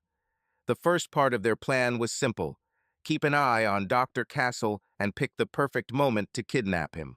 The address Jay had was for a building with several doctors' offices. It was a modern glass structure with a security guard at the entrance, intercom doors, and a small garden path in front. Tim and Jay parked across the street and began observing. They had a pair of binoculars and a notepad to take notes. They didn't need photographs, they didn't need evidence. All they needed to do was figure out when would be the best time to catch Dr. Castle. Their hope was to see Dr. Castle as he entered or left the building, but they never saw him. Sitting in the car for hours, watching the building, turned out to be much more boring than they expected. Time passed agonizingly slowly, and soon doubts began to creep into their heads. However, they soon noticed a pattern that gave them hope. Couples were passing through the building. The men, as a rule, looked ordinary, normal, unremarkable, sometimes just above average in attractiveness. But the women, they were simply incredible. Slender figures, long legs, provocative outfits, huge breasts, and faces like models from magazine covers. These women were so spectacular that even people casually passing by could not help but turn around after them. Each couple stayed inside for about an hour and a half to 2 hours, and then came out. Tim began to notice that the women looked a little disheveled, their makeup might be a little smeared, their hair a little matted. The men, on the other hand, looked depressed, as if something elusive had been taken from them. They tried to get there early in the morning. Late at night, they checked the entrances and exits, but they could not see Dr. Castle. They entered the building, looked at the signs, and tried to call different offices. They avoided talking to the guards or anyone else because they didn't want to risk being identified later. When they called the offices, they were able to talk to the secretaries and try to get in touch with the doctor. But even when they narrowed it down to 3 or 4 offices that they thought might be Dr. Castle's last cover, they still weren't quite sure to take any action. They needed to see Dr. Castle with their own eyes, but he was like a ghost. Somewhere in the building, right in front of them, but invisible. By the end of the week, time was running out. They decided to carry Jay's gun with them, because if the chance presented itself, they would have to act quickly. There might not be a second chance. On the third day from the end, they decided to wait as long as necessary. They split up, as they sometimes did, so that one could watch the back entrance of the building and the other the front. Tim waited in the car at the front entrance, and Jay went to the back. Tim usually asked Jay to take a gun with him because Jay knew how to use it. Jay stood against the wall at the entrance to the alley, trying to look as casual as possible. He smoked cigarettes, looked at his phone, and pretended that he was just waiting for a friend. Cars drove by. Sometimes a police car would drive by, and Jay hoped it wasn't the same one. A guy standing in one place for too long could attract attention. The van stopped right in front of where Jay was standing. Jay tried to ignore him, but the driver called out to him. "Hey, buddy," the driver shouted, his face hidden in darkness. "Is this the Wainwright building?" Jay didn't want to interact with anyone, so he pretended not to hear. "Hey, you, I'm just asking, is that the Wainwright building behind you?" The man from the van shouted again. "I don't know," Jay said, trying to be polite but distant. As soon as he said these words, everything suddenly went dark, and he began to choke. Someone came up from behind, threw a black bag over his head, and tightened the rope around his throat so that he could not breathe. The attacker acted with such force that Jay could not scream. Before he knew what was happening, he was thrown into the back of a van, which was exactly what he had been expecting since the attack. Disoriented, with his arms and legs bound with plastic zip ties, Jay lay on the floor of the van. His gun was taken away, and he could not move. "Tim, Tim," he called, hoping to see if Tim was there before they were both silenced. In response, he received a sharp blow to the stomach, and it became clear that he would not be allowed to speak. The trip lasted forever. Jay even fell into a shallow sleep and completely lost track of time. Nobody said anything throughout the entire trip. Finally, the van stopped, and he was pulled out and dragged into the building. There he was thrown face down on something like a cot. The ropes were cut, and the bag was pulled from his head. It took his eyes a moment to adjust to the light. When his vision cleared, he only had time to notice 2 or 3 massive figures moving away. When he finally came to his senses, he realized that he was in a small prison cell. It was something like a police station in a provincial town. Through a window with frosted glass reinforced with a metal mesh, he saw a bright blue light. Judging by its intensity, he was somewhere in the desert, and perhaps it was noon the day after the abduction. Jay stayed there for days. At first, he thought that something would happen, he would be interrogated or something else. Even though he was clearly not kidnapped by police, he thought that his kidnappers wanted something from him. However, the only person he saw was an old, unkempt sheriff's deputy. It had one eye, and its shape looked like it hadn't been washed in years. Every time the man arrived, he silently pushed a tray under the door with food that could barely be called edible. Jay tried to talk to him, but all he heard in response was grumbling. "Take it off." Jay thought about grabbing the man, but noticed that he didn't have his keys on him.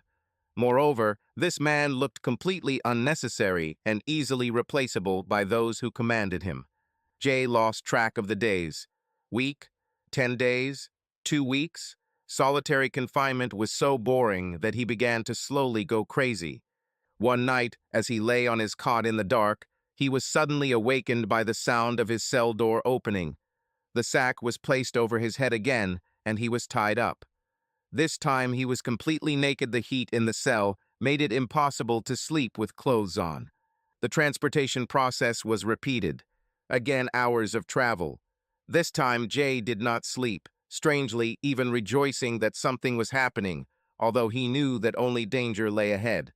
According to him, the trip lasted 10 or 12 hours. When the van stopped, they pulled him out and carried him somewhere. He heard himself being carried up the stairs, along the path in the garden, up the stairs again, led into the room, and circled along the corridors. Finally, they put him in something that reached to his waist. The bag was removed, and it took his eyes a moment to adjust to the light. In front of him was a beautifully furnished living room, a large sofa, an armchair, a huge TV, a coffee table, plants, and stylish nightstands.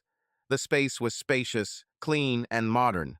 Apparently, the owner of this house was very rich. Looking down, Jay realized that he was standing in a metal oil drum with the top cut off. It was a dirty, slightly rusty barrel that didn't fit in with the rest of the spotlessly clean living room. Jay looked around.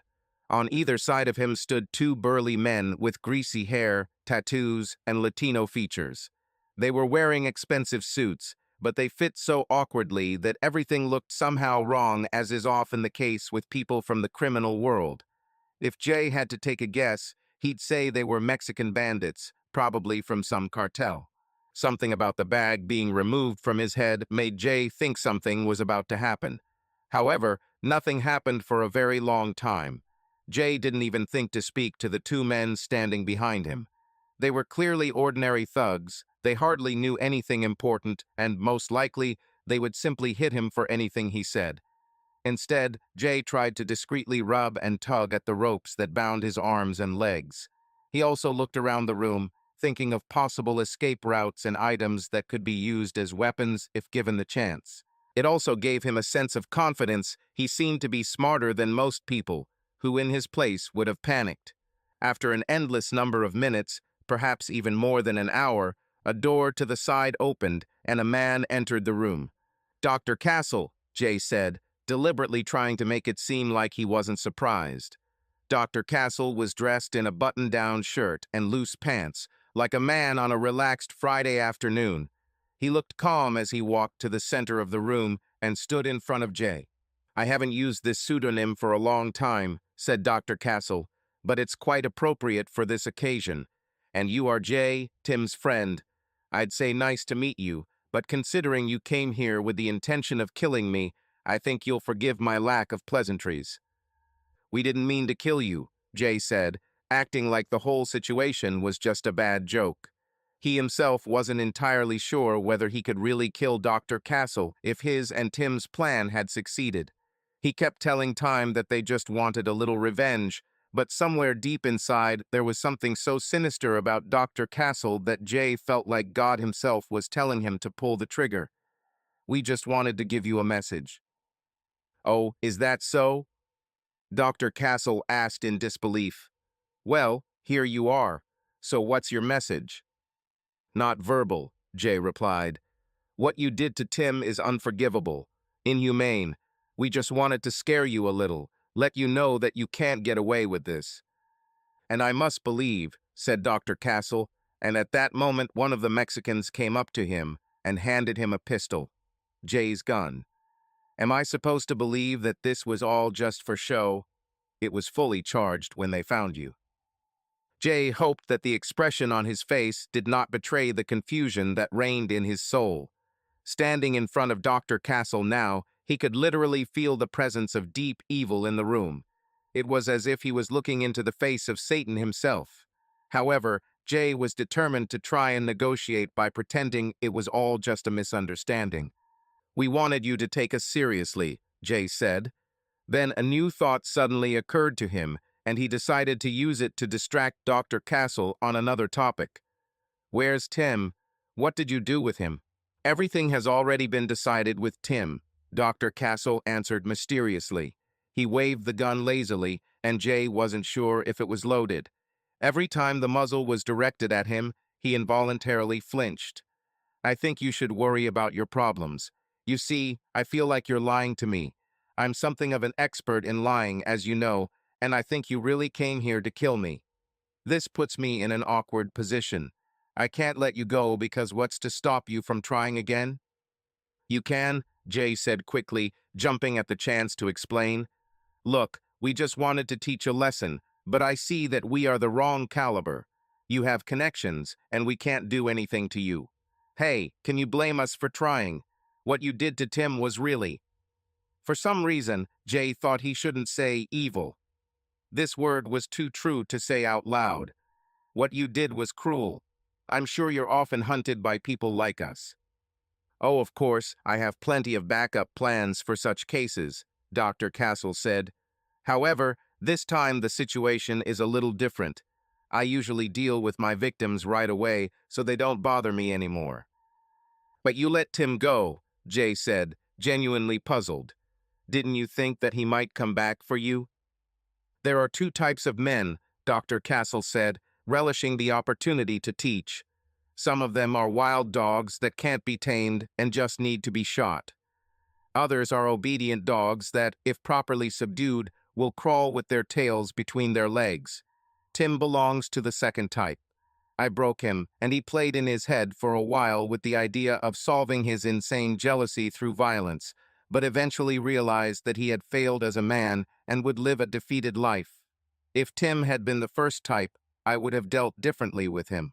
But it's rare to meet a man who tries to be the first type of man for someone else. Are you saying that I should be shot like a rabid dog? Asked Jay, who was less and less pleased with the direction of this conversation. You're a different person than Tim, Dr. Castle continued calmly. You think that because you are ready to go to the end, that means you will win, that your fiery determination for revenge will prevail through the sheer force of intention. You came here with the intention of killing me at any cost. Don't pretend it was just a message. We both know how brightly your sense of moral justice burns. However, you are faced with a situation that you do not understand. The point is, it doesn't matter how strong you are. Life is not an action movie. Being able to run with a gun is nothing compared to the system, resources, and planning I have. The myth that one person can do anything if they are determined enough is a nonsense perpetuated by Hollywood. In reality, people driven by desperation like you always lose to people who have an entire organization. I enjoy humiliating people like Tim much better.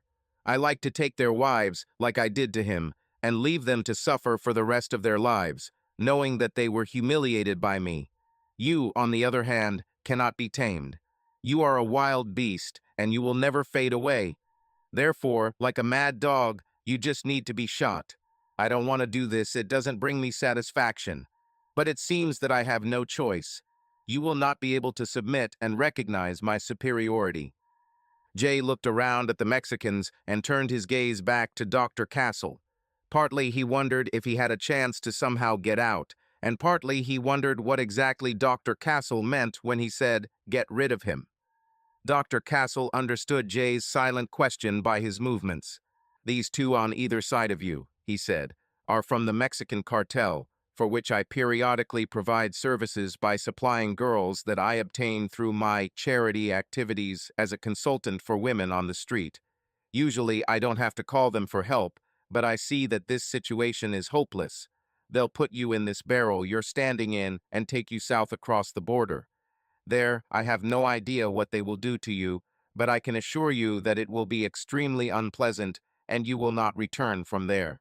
I was there one day and saw them working a man with a belt sander. After that, I decided that I would never want to come close to such dirty sides of their activities. I'm sorry, but I don't see any other way out." Dr. Castle waved his hand, and the two Mexicans began to push Jay into the barrel. When he knelt down, only his head protruded over the edge of the barrel. At this point, they wrapped the chain around Jay's neck and secured it to the loops inside the barrel so that he could not escape. "Wait," Jay shouted in panic. "Wait." Dr. Castle motioned for them to stop before they completely covered his head. "I understand. I give up. You're better than me, okay? I understand. Just let me go and I won't tell anyone." "You're just saying that," said Dr. Castle, waving his gun dismissively. "A person facing death can say anything. But once you're free, you'll start coming up with new ways to get at me, and we will come to the same thing again." "No," Jay squeezed out, and there was a desperate plea in his voice. "Not necessarily. Look, I have no motive to chase you. I did all this for Tim, and he did it because he wanted to become a hero, probably. Fight evil and save other men." "Interesting," said Dr. Castle. "Continue." "As a psychiatrist, I'm curious about how a situation pushes you to self-reflect." "No, I'm serious," Jay chimed in, realizing that persuasion could help. "I was so outraged by what you did to Tim, and I thought it was a gross injustice. It seemed to me that this could not be left unpunished. I thought it was right, but I didn't think I'd have to die for it. Honestly, I'm not ready to go that far. You didn't take my wife, you took Tim's wife. I don't need to keep chasing you. So you can let me go, because after all, I don't have much reason to chase you." Dr. Castle looked at Jay thoughtfully, digesting his words. Then, without saying a word, he walked over to the side table, put down the gun, and picked up the remote control. "That's where you're wrong, Jay. You see, I have your wife." "What?" Jay exclaimed, completely unable to contain his reaction. Disbelief was written all over his face and was felt in his voice. "You disappeared for almost 2 weeks," Dr. Castle continued, speaking in a leisurely rhythm. "Your wife, of course, went to the police and was completely desperate. Through my connections, I was brought in as a consultant to help her through this. Everything is going very well." "Bastard," Jay burst out. His voice even broke. "You took advantage of my wife? Or did you get into her head with your tricks, illegal substances, whatever? It's impossible that my wife would exchange me for you. Also, at the moment when she is worried about me." Dr. Castle chuckled a little. "You really don't understand who you're dealing with or how good I am at what I do," he said coldly and confidently. "If you understood psychology as much as I do, you would know that people are most vulnerable in a state of acute depression. Their emotions are out of control and easier to manage than when they are calm. If I had met your wife under normal circumstances, it would have taken months. I was ready to keep you captive as long as necessary when I saw her luxurious breasts. Luckily for me, she was in such a state that she allowed her primal feelings to come out very quickly. I was even surprised how quickly it all went by. As Tim probably told you, I record all my sessions, sometimes only sound, sometimes video. So go ahead and see for yourself if any drugs or coercion have had an effect on your lovely Raquel." With these words, Dr. Castle pressed a button on the remote control, and the huge flat-screen TV that took up almost the entire wall came to life. The screen showed a sofa in the doctor's office on which Raquel was sitting. She was wearing a jacket and a short skirt, and her blouse was unbuttoned so that you could see the bra that was struggling to contain her huge breasts. Her breasts were pressed against each other, forming a deep cleavage. She sat on the edge of the sofa facing the camera, holding her knees with both hands. "I feel kind of uneasy about this," Raquel said, looking somewhere above the camera, obviously addressing the person behind the camera. "Do we have to film this?" "I record all my sessions," Dr. Castle answered in voiceover. "Sometimes I need to review the material later to understand how best to move forward." "Yes, but," Raquel hesitated, "I feel a little guilty. This therapy goes by too quickly. What I do here seems to be more about myself than about finding a husband." "Exactly, Raquel," said Dr. Castle. "It's all about you. You can only truly decide whether you want to look for your husband if you truly understand yourself." "If I want to look for my husband," Raquel clarified, "of course I want to." "That's a completely healthy reaction," Dr. Castle replied softly. "It shows that you really grew up with a sense of morality dictated by the rules of society. It's great that you are a moral person, but the pain of his loss and the feeling of guilt for any glimpses of happiness that you experience are a sign of what in psychology is called mental inconsistency. Your moral principles, feelings, responsibilities, and ideas come into conflict. My goal is to eliminate these contradictions so that you truly understand what you want without internal struggle." "But he's my husband," Raquel objected. "I love him." "If so," Dr. Castle said off screen and, entering the frame, became visible only from the waist to the knees. Dr. Castle walked into the office with a confident gait, his presence instantly filling the space. His gaze was piercing, and his posture was impeccably straight, as if he was in complete control of the situation. He stopped next to Raquel, tilted his head slightly to the side, and looked at her with a searching gaze. "If you are sure that you love your husband, then you don't need treatment today," he said in a calm but at the same time insightful voice. Raquel clenched her fingers nervously, her gaze darting from the doctor's face to the floor and back. She bit her lip but didn't step back. Confusion and uncertainty were mixed in her eyes, but somewhere in the depths there was a glimmer of expectation that she tried to hide. The air between them was almost palpable tense. Dr. Castle didn't move, allowing her to make her choice. The silence dragged on, and each beat of her heart seemed louder than the previous one. She finally said, but then fell silent, unable to find the words. The doctor nodded, as if expecting just such a reaction, and took a step back, giving her space to think. I. Rackwell fell silent in confusion. Don't know. In times of stress, it's natural to seek comfort, Dr. Castle said soothingly. This society imposes a framework of sexuality that is contrary to our nature. As I explained in our first session, part of my success is that I work with natural human instincts rather than forcing people into so-called normal morality, which only prevents us from opening up. It's not that I think your treatment doesn't help, Rackwell admitted. Rather, I'm afraid that it works. Too well. Last night, I could hardly think about my husband. Am I moving away from him too quickly? That's what I'm talking about, the oppression of social norms that hold us back, said Dr. Castle. You've almost freed yourself from pain and loss, but you don't allow yourself to completely let go of them because of a sense of duty. The reality is that your husband is not coming back, and I will not only help you regain the joy of life, but also show you that it can be better than before. Better life? Rackwell asked, trying to understand what exactly Dr. Castle meant. Yes, Rackwell, he answered softly. You are stuck in a conditional marriage with a person who does not allow you to open up. That's partly why it's so easy for you to move on. Somewhere deep down in your soul, you realize that you can do more. You attract men to you, make women jealous, and your mediocre husband only holds back your potential. I want to help you see who you really can become.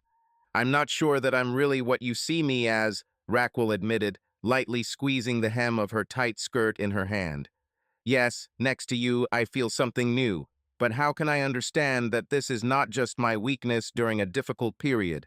Dr. Castle took a significant pause. Look at yourself. You came today in a formal skirt and a spectacular blouse that emphasizes your figure. You knew it would make an impression. This means that the courage I'm talking about lives inside you and outside of this office. Don't be afraid to show yourself as you really are. Rackwell, slightly embarrassed, unbuttoned the top couple of buttons of her blouse, and Dr. Castle could not take his eyes off her confident posture and smooth lines of her figure. At that moment, she realized that his words resonated in her soul, and that perhaps it was really time for her to take a step towards a new, better life. Good girl, Dr. Castle said with satisfaction. So what were you talking about there?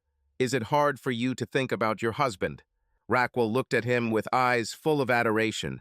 She giggled and said, Do you want to know what I was thinking about last night? Why couldn't I focus on my husband? Of course, Dr. Castle chuckled. This is your therapy, I'm here to listen. I was thinking about this, Rackwell finished, her voice sounding soft but confident. She moved closer to Dr. Castle, their eyes meeting, a tension filled with anticipation hanging between them. His breathing deepened and a subtle moan appeared on his lips as her actions made him become completely immersed in the moment. Rackwell, without looking away, demonstrated complete understanding of his desires, bringing their interaction to the limit where words were no longer superfluous. No to oh ooh, Jay yelled, returning his thoughts to the room where he was with Dr. Castle. Until this moment, he had been looking at the screen with his jaw slack, but now he screamed as if his soul was being torn from the inside. His voice was hoarse, as if the sound was coming from the very depths of his throat, scratched by a dry cry. No, no, no, can't be, no. When his protests died down, tears were visible on his face, and his whole body shook with rage, which he had never experienced before. Please don't stop watching, Dr. Castle said almost indifferently, without taking his eyes off the screen. I want you to see everything, and if you don't watch carefully, I'll rewind and show you again. There was a tense, intimate atmosphere between Rackwell and Dr. Castle on screen. Their interaction was imbued with passion and trust. Every gesture and look spoke more than words. Rackwell showed amazing confidence and skill, completely immersing herself in the moment, and Dr. Castle responded with genuine pleasure. Their closeness was mesmerizing, creating a feeling of complete harmony and fusion. With every minute, their connection became deeper, emphasizing the special dynamics of their relationship. You see, Dr. Castle commented, turning to Jay, you will never see your wife again. Soon she will completely forget me and will live only to give me pleasure.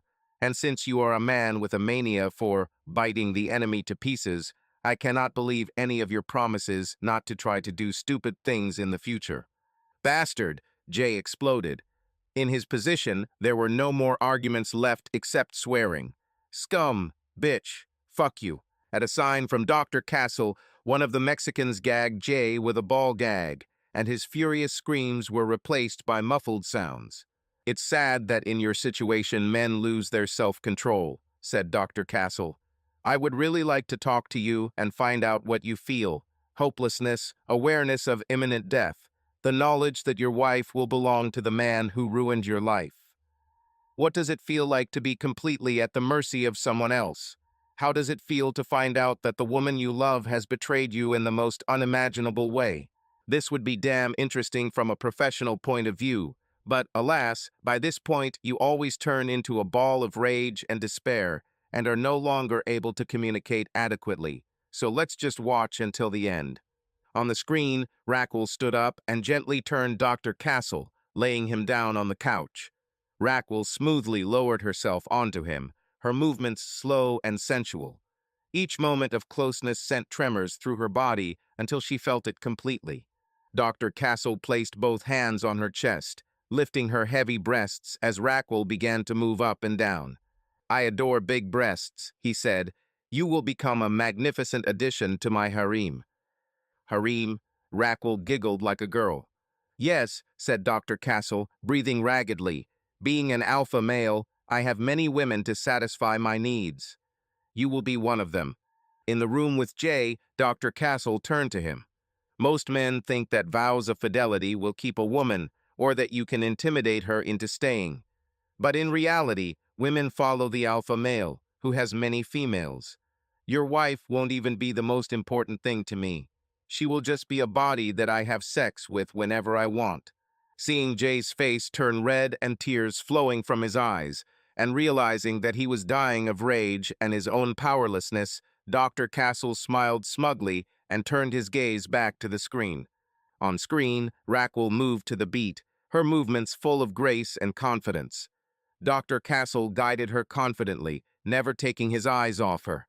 She glanced at him over her shoulder, her eyes sparkling with tension and excitement. "Tell me, Raquel," Dr. Castle said with a slight grin. "Do you feel the difference? You mean—" Her voice trembled, but she quickly pulled herself together. "The difference in approach?" She turned to the camera. Her gaze was deep and piercing, and a mysterious smile touched her lips. There was something mesmerizing in her posture and manner. "Ha ha," Dr. Castle laughed. "Perhaps my approach is a little different from what you are used to.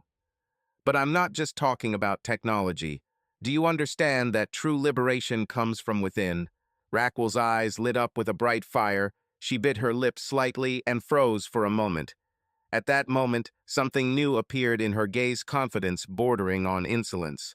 Jay, who was watching her, had never seen her like this before. This was a new side of Raquel, open and inimitable. She began in a low, sensual voice. "I think so. I feel different. Vicious, but at the same time, it's good." "Vicious is a word from your old value system," said Dr. Castle. "Accept the new, strong woman inside you. You deserve to have sex like this. Has your husband ever had sex with you like this?"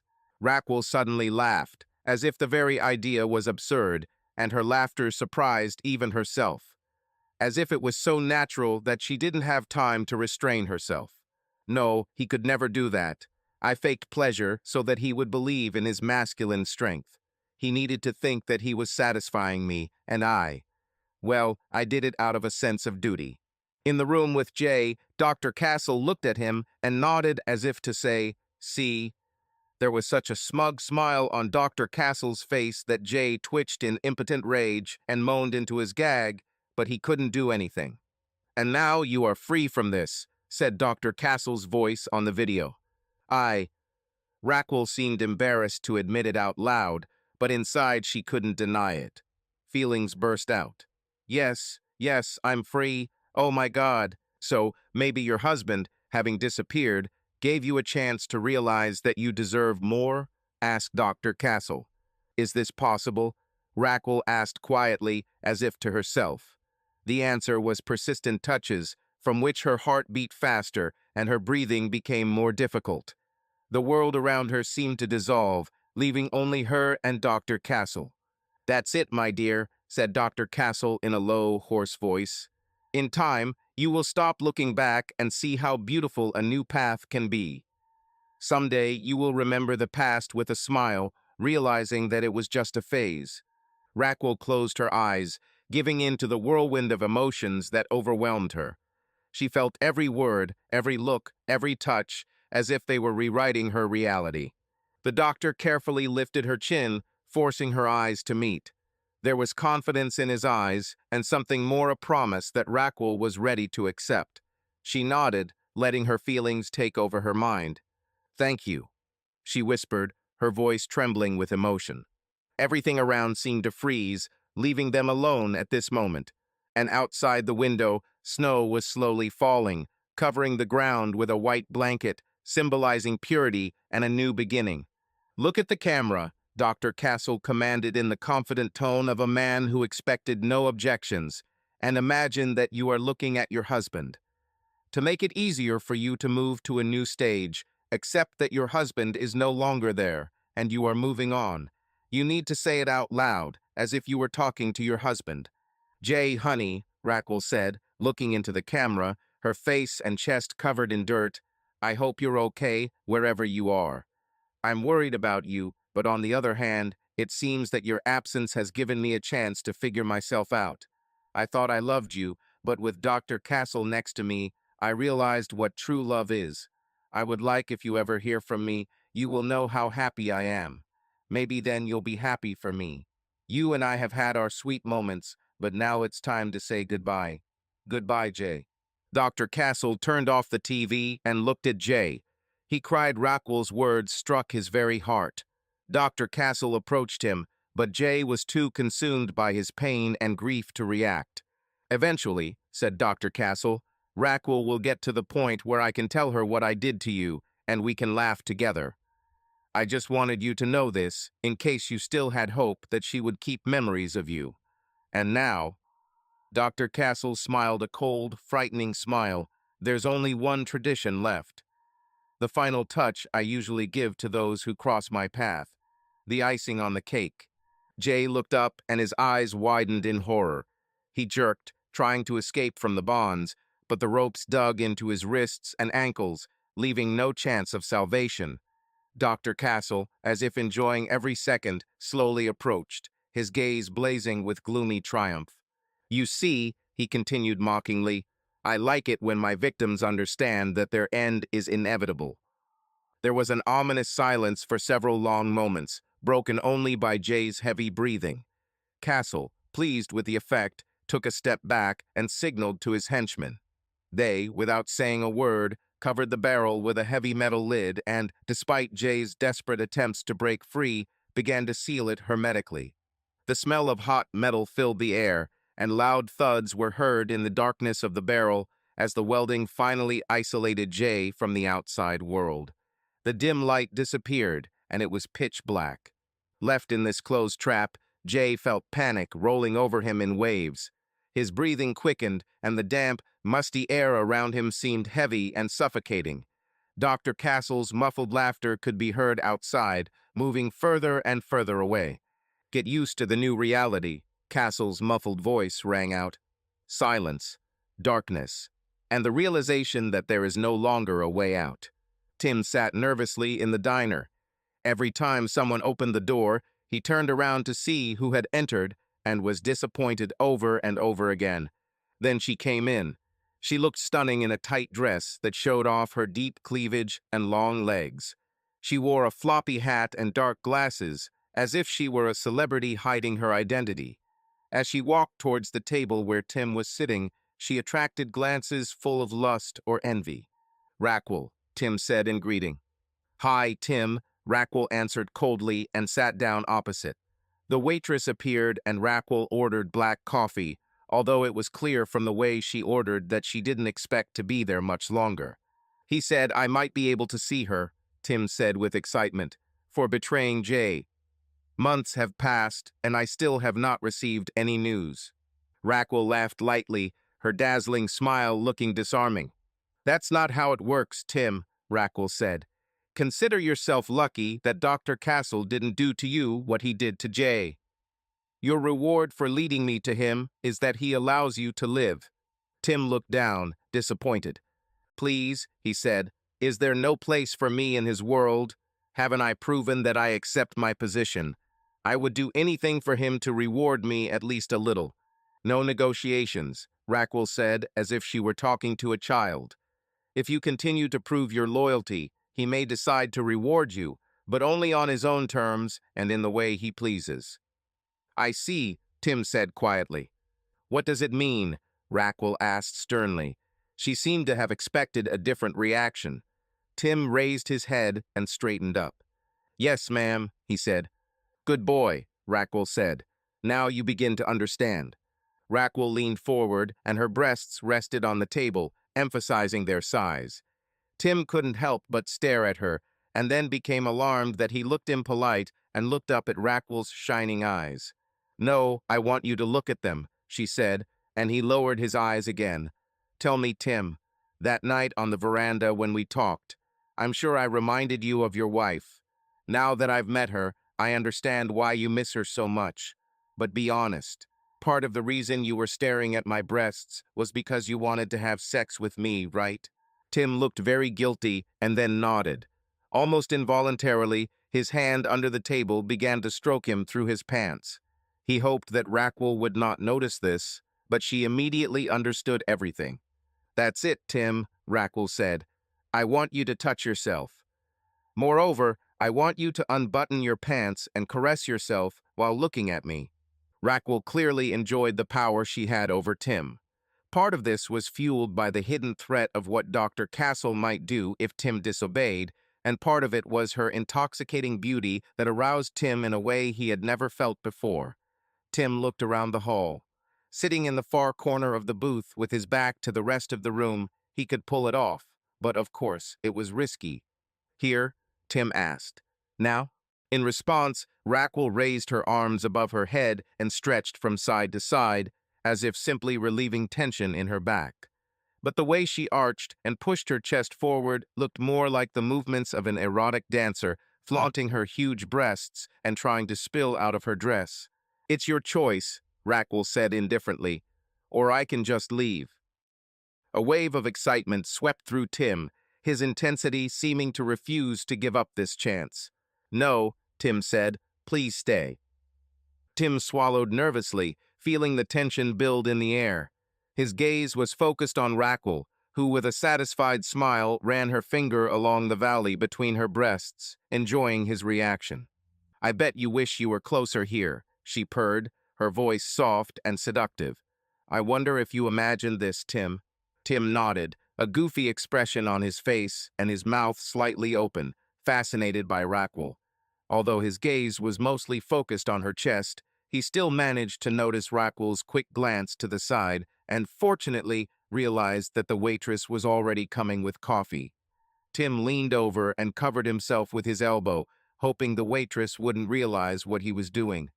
The waitress placed the coffee in front of Raquel and frowned at Tim. It seemed that she did not quite understand what was happening, but she saw that he was excited and nervous about something. Looking at Raquel, she probably assumed that there was some kind of affair, but it was difficult to understand what exactly it was. Raquel looked too luxurious and aristocratic to be a girl of easy virtue.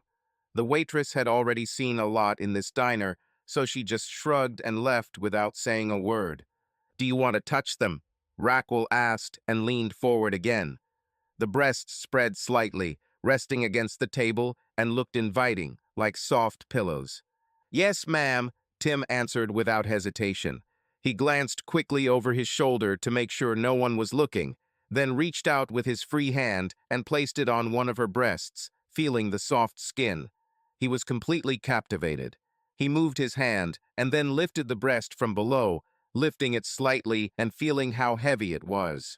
I almost feel embarrassed remembering what I said when we sat together on the veranda, Raquel said. Then I really believed in these words. But you were right, Tim. The fact that I liked male attention was just a small part of the real feeling of power that I now understand. You continued to believe it even after our conversation, didn't you, Tim? That's why you called Dr. Castle and warned him, right? Yes, ma'am, Tim said obediently. Raquel seemed to want a more detailed answer, and he continued. For a long time after what Dr. Castle did to me, I felt pain and anger, and it didn't get better. It took me a long time to realize that I wasn't getting better because I was denying the truth. And the truth is that women like you and Charlotte and men like Dr. Castle are taller than me. And how do you feel now? Asked Raquel. Now I hope that if I find a place in Dr. Castle's world, maybe he will reward me, Tim said.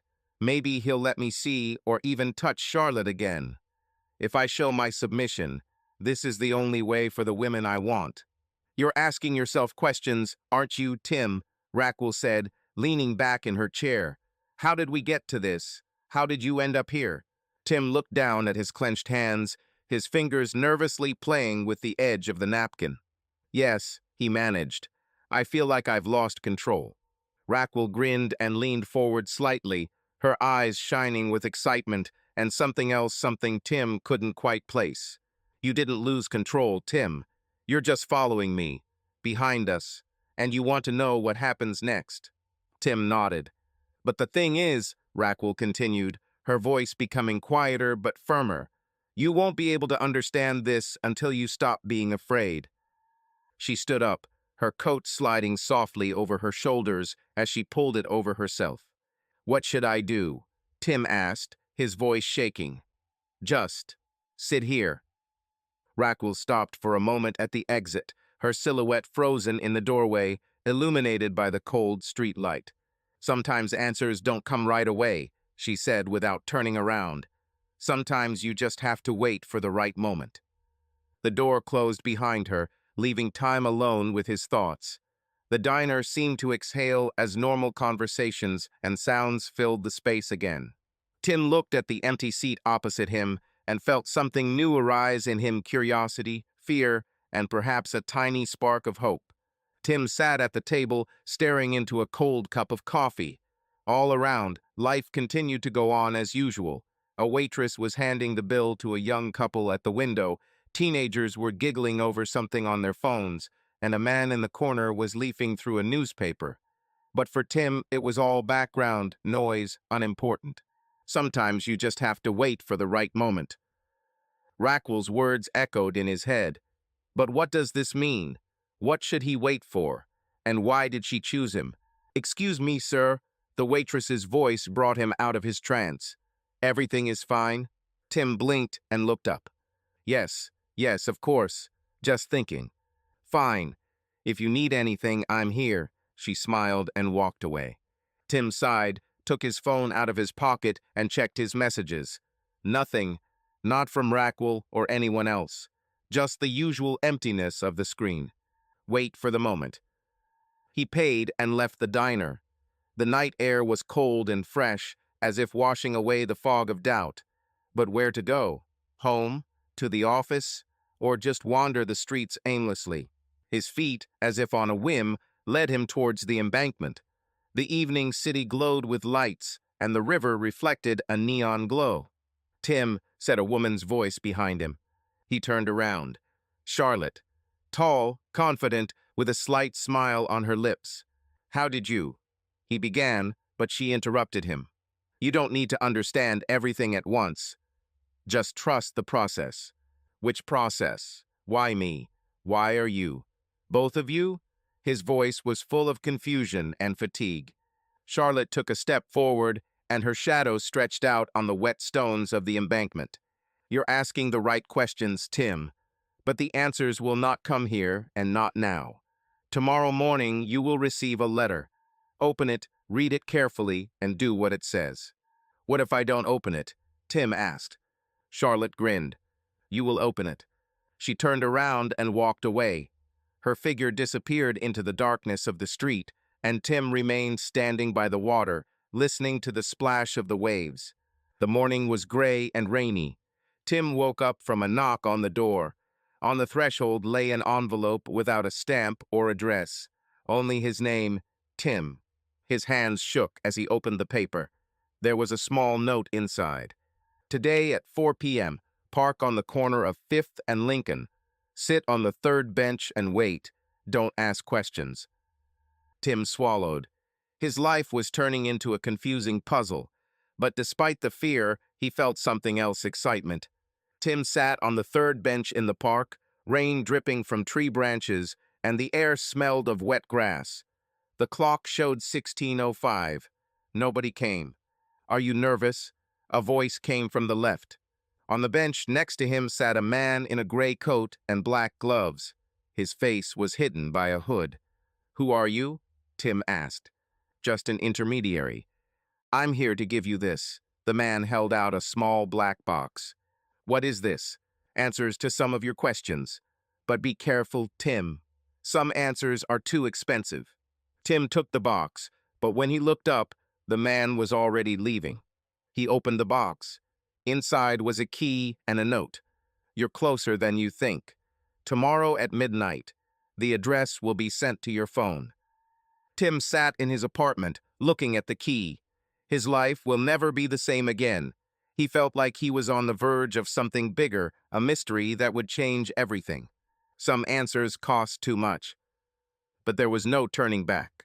Subscribe to our channel so that your love doesn't cheat on you, and go ahead and listen to the next story, because this story is nothing compared to the next one. If you're under 18, don't even think click to the next one.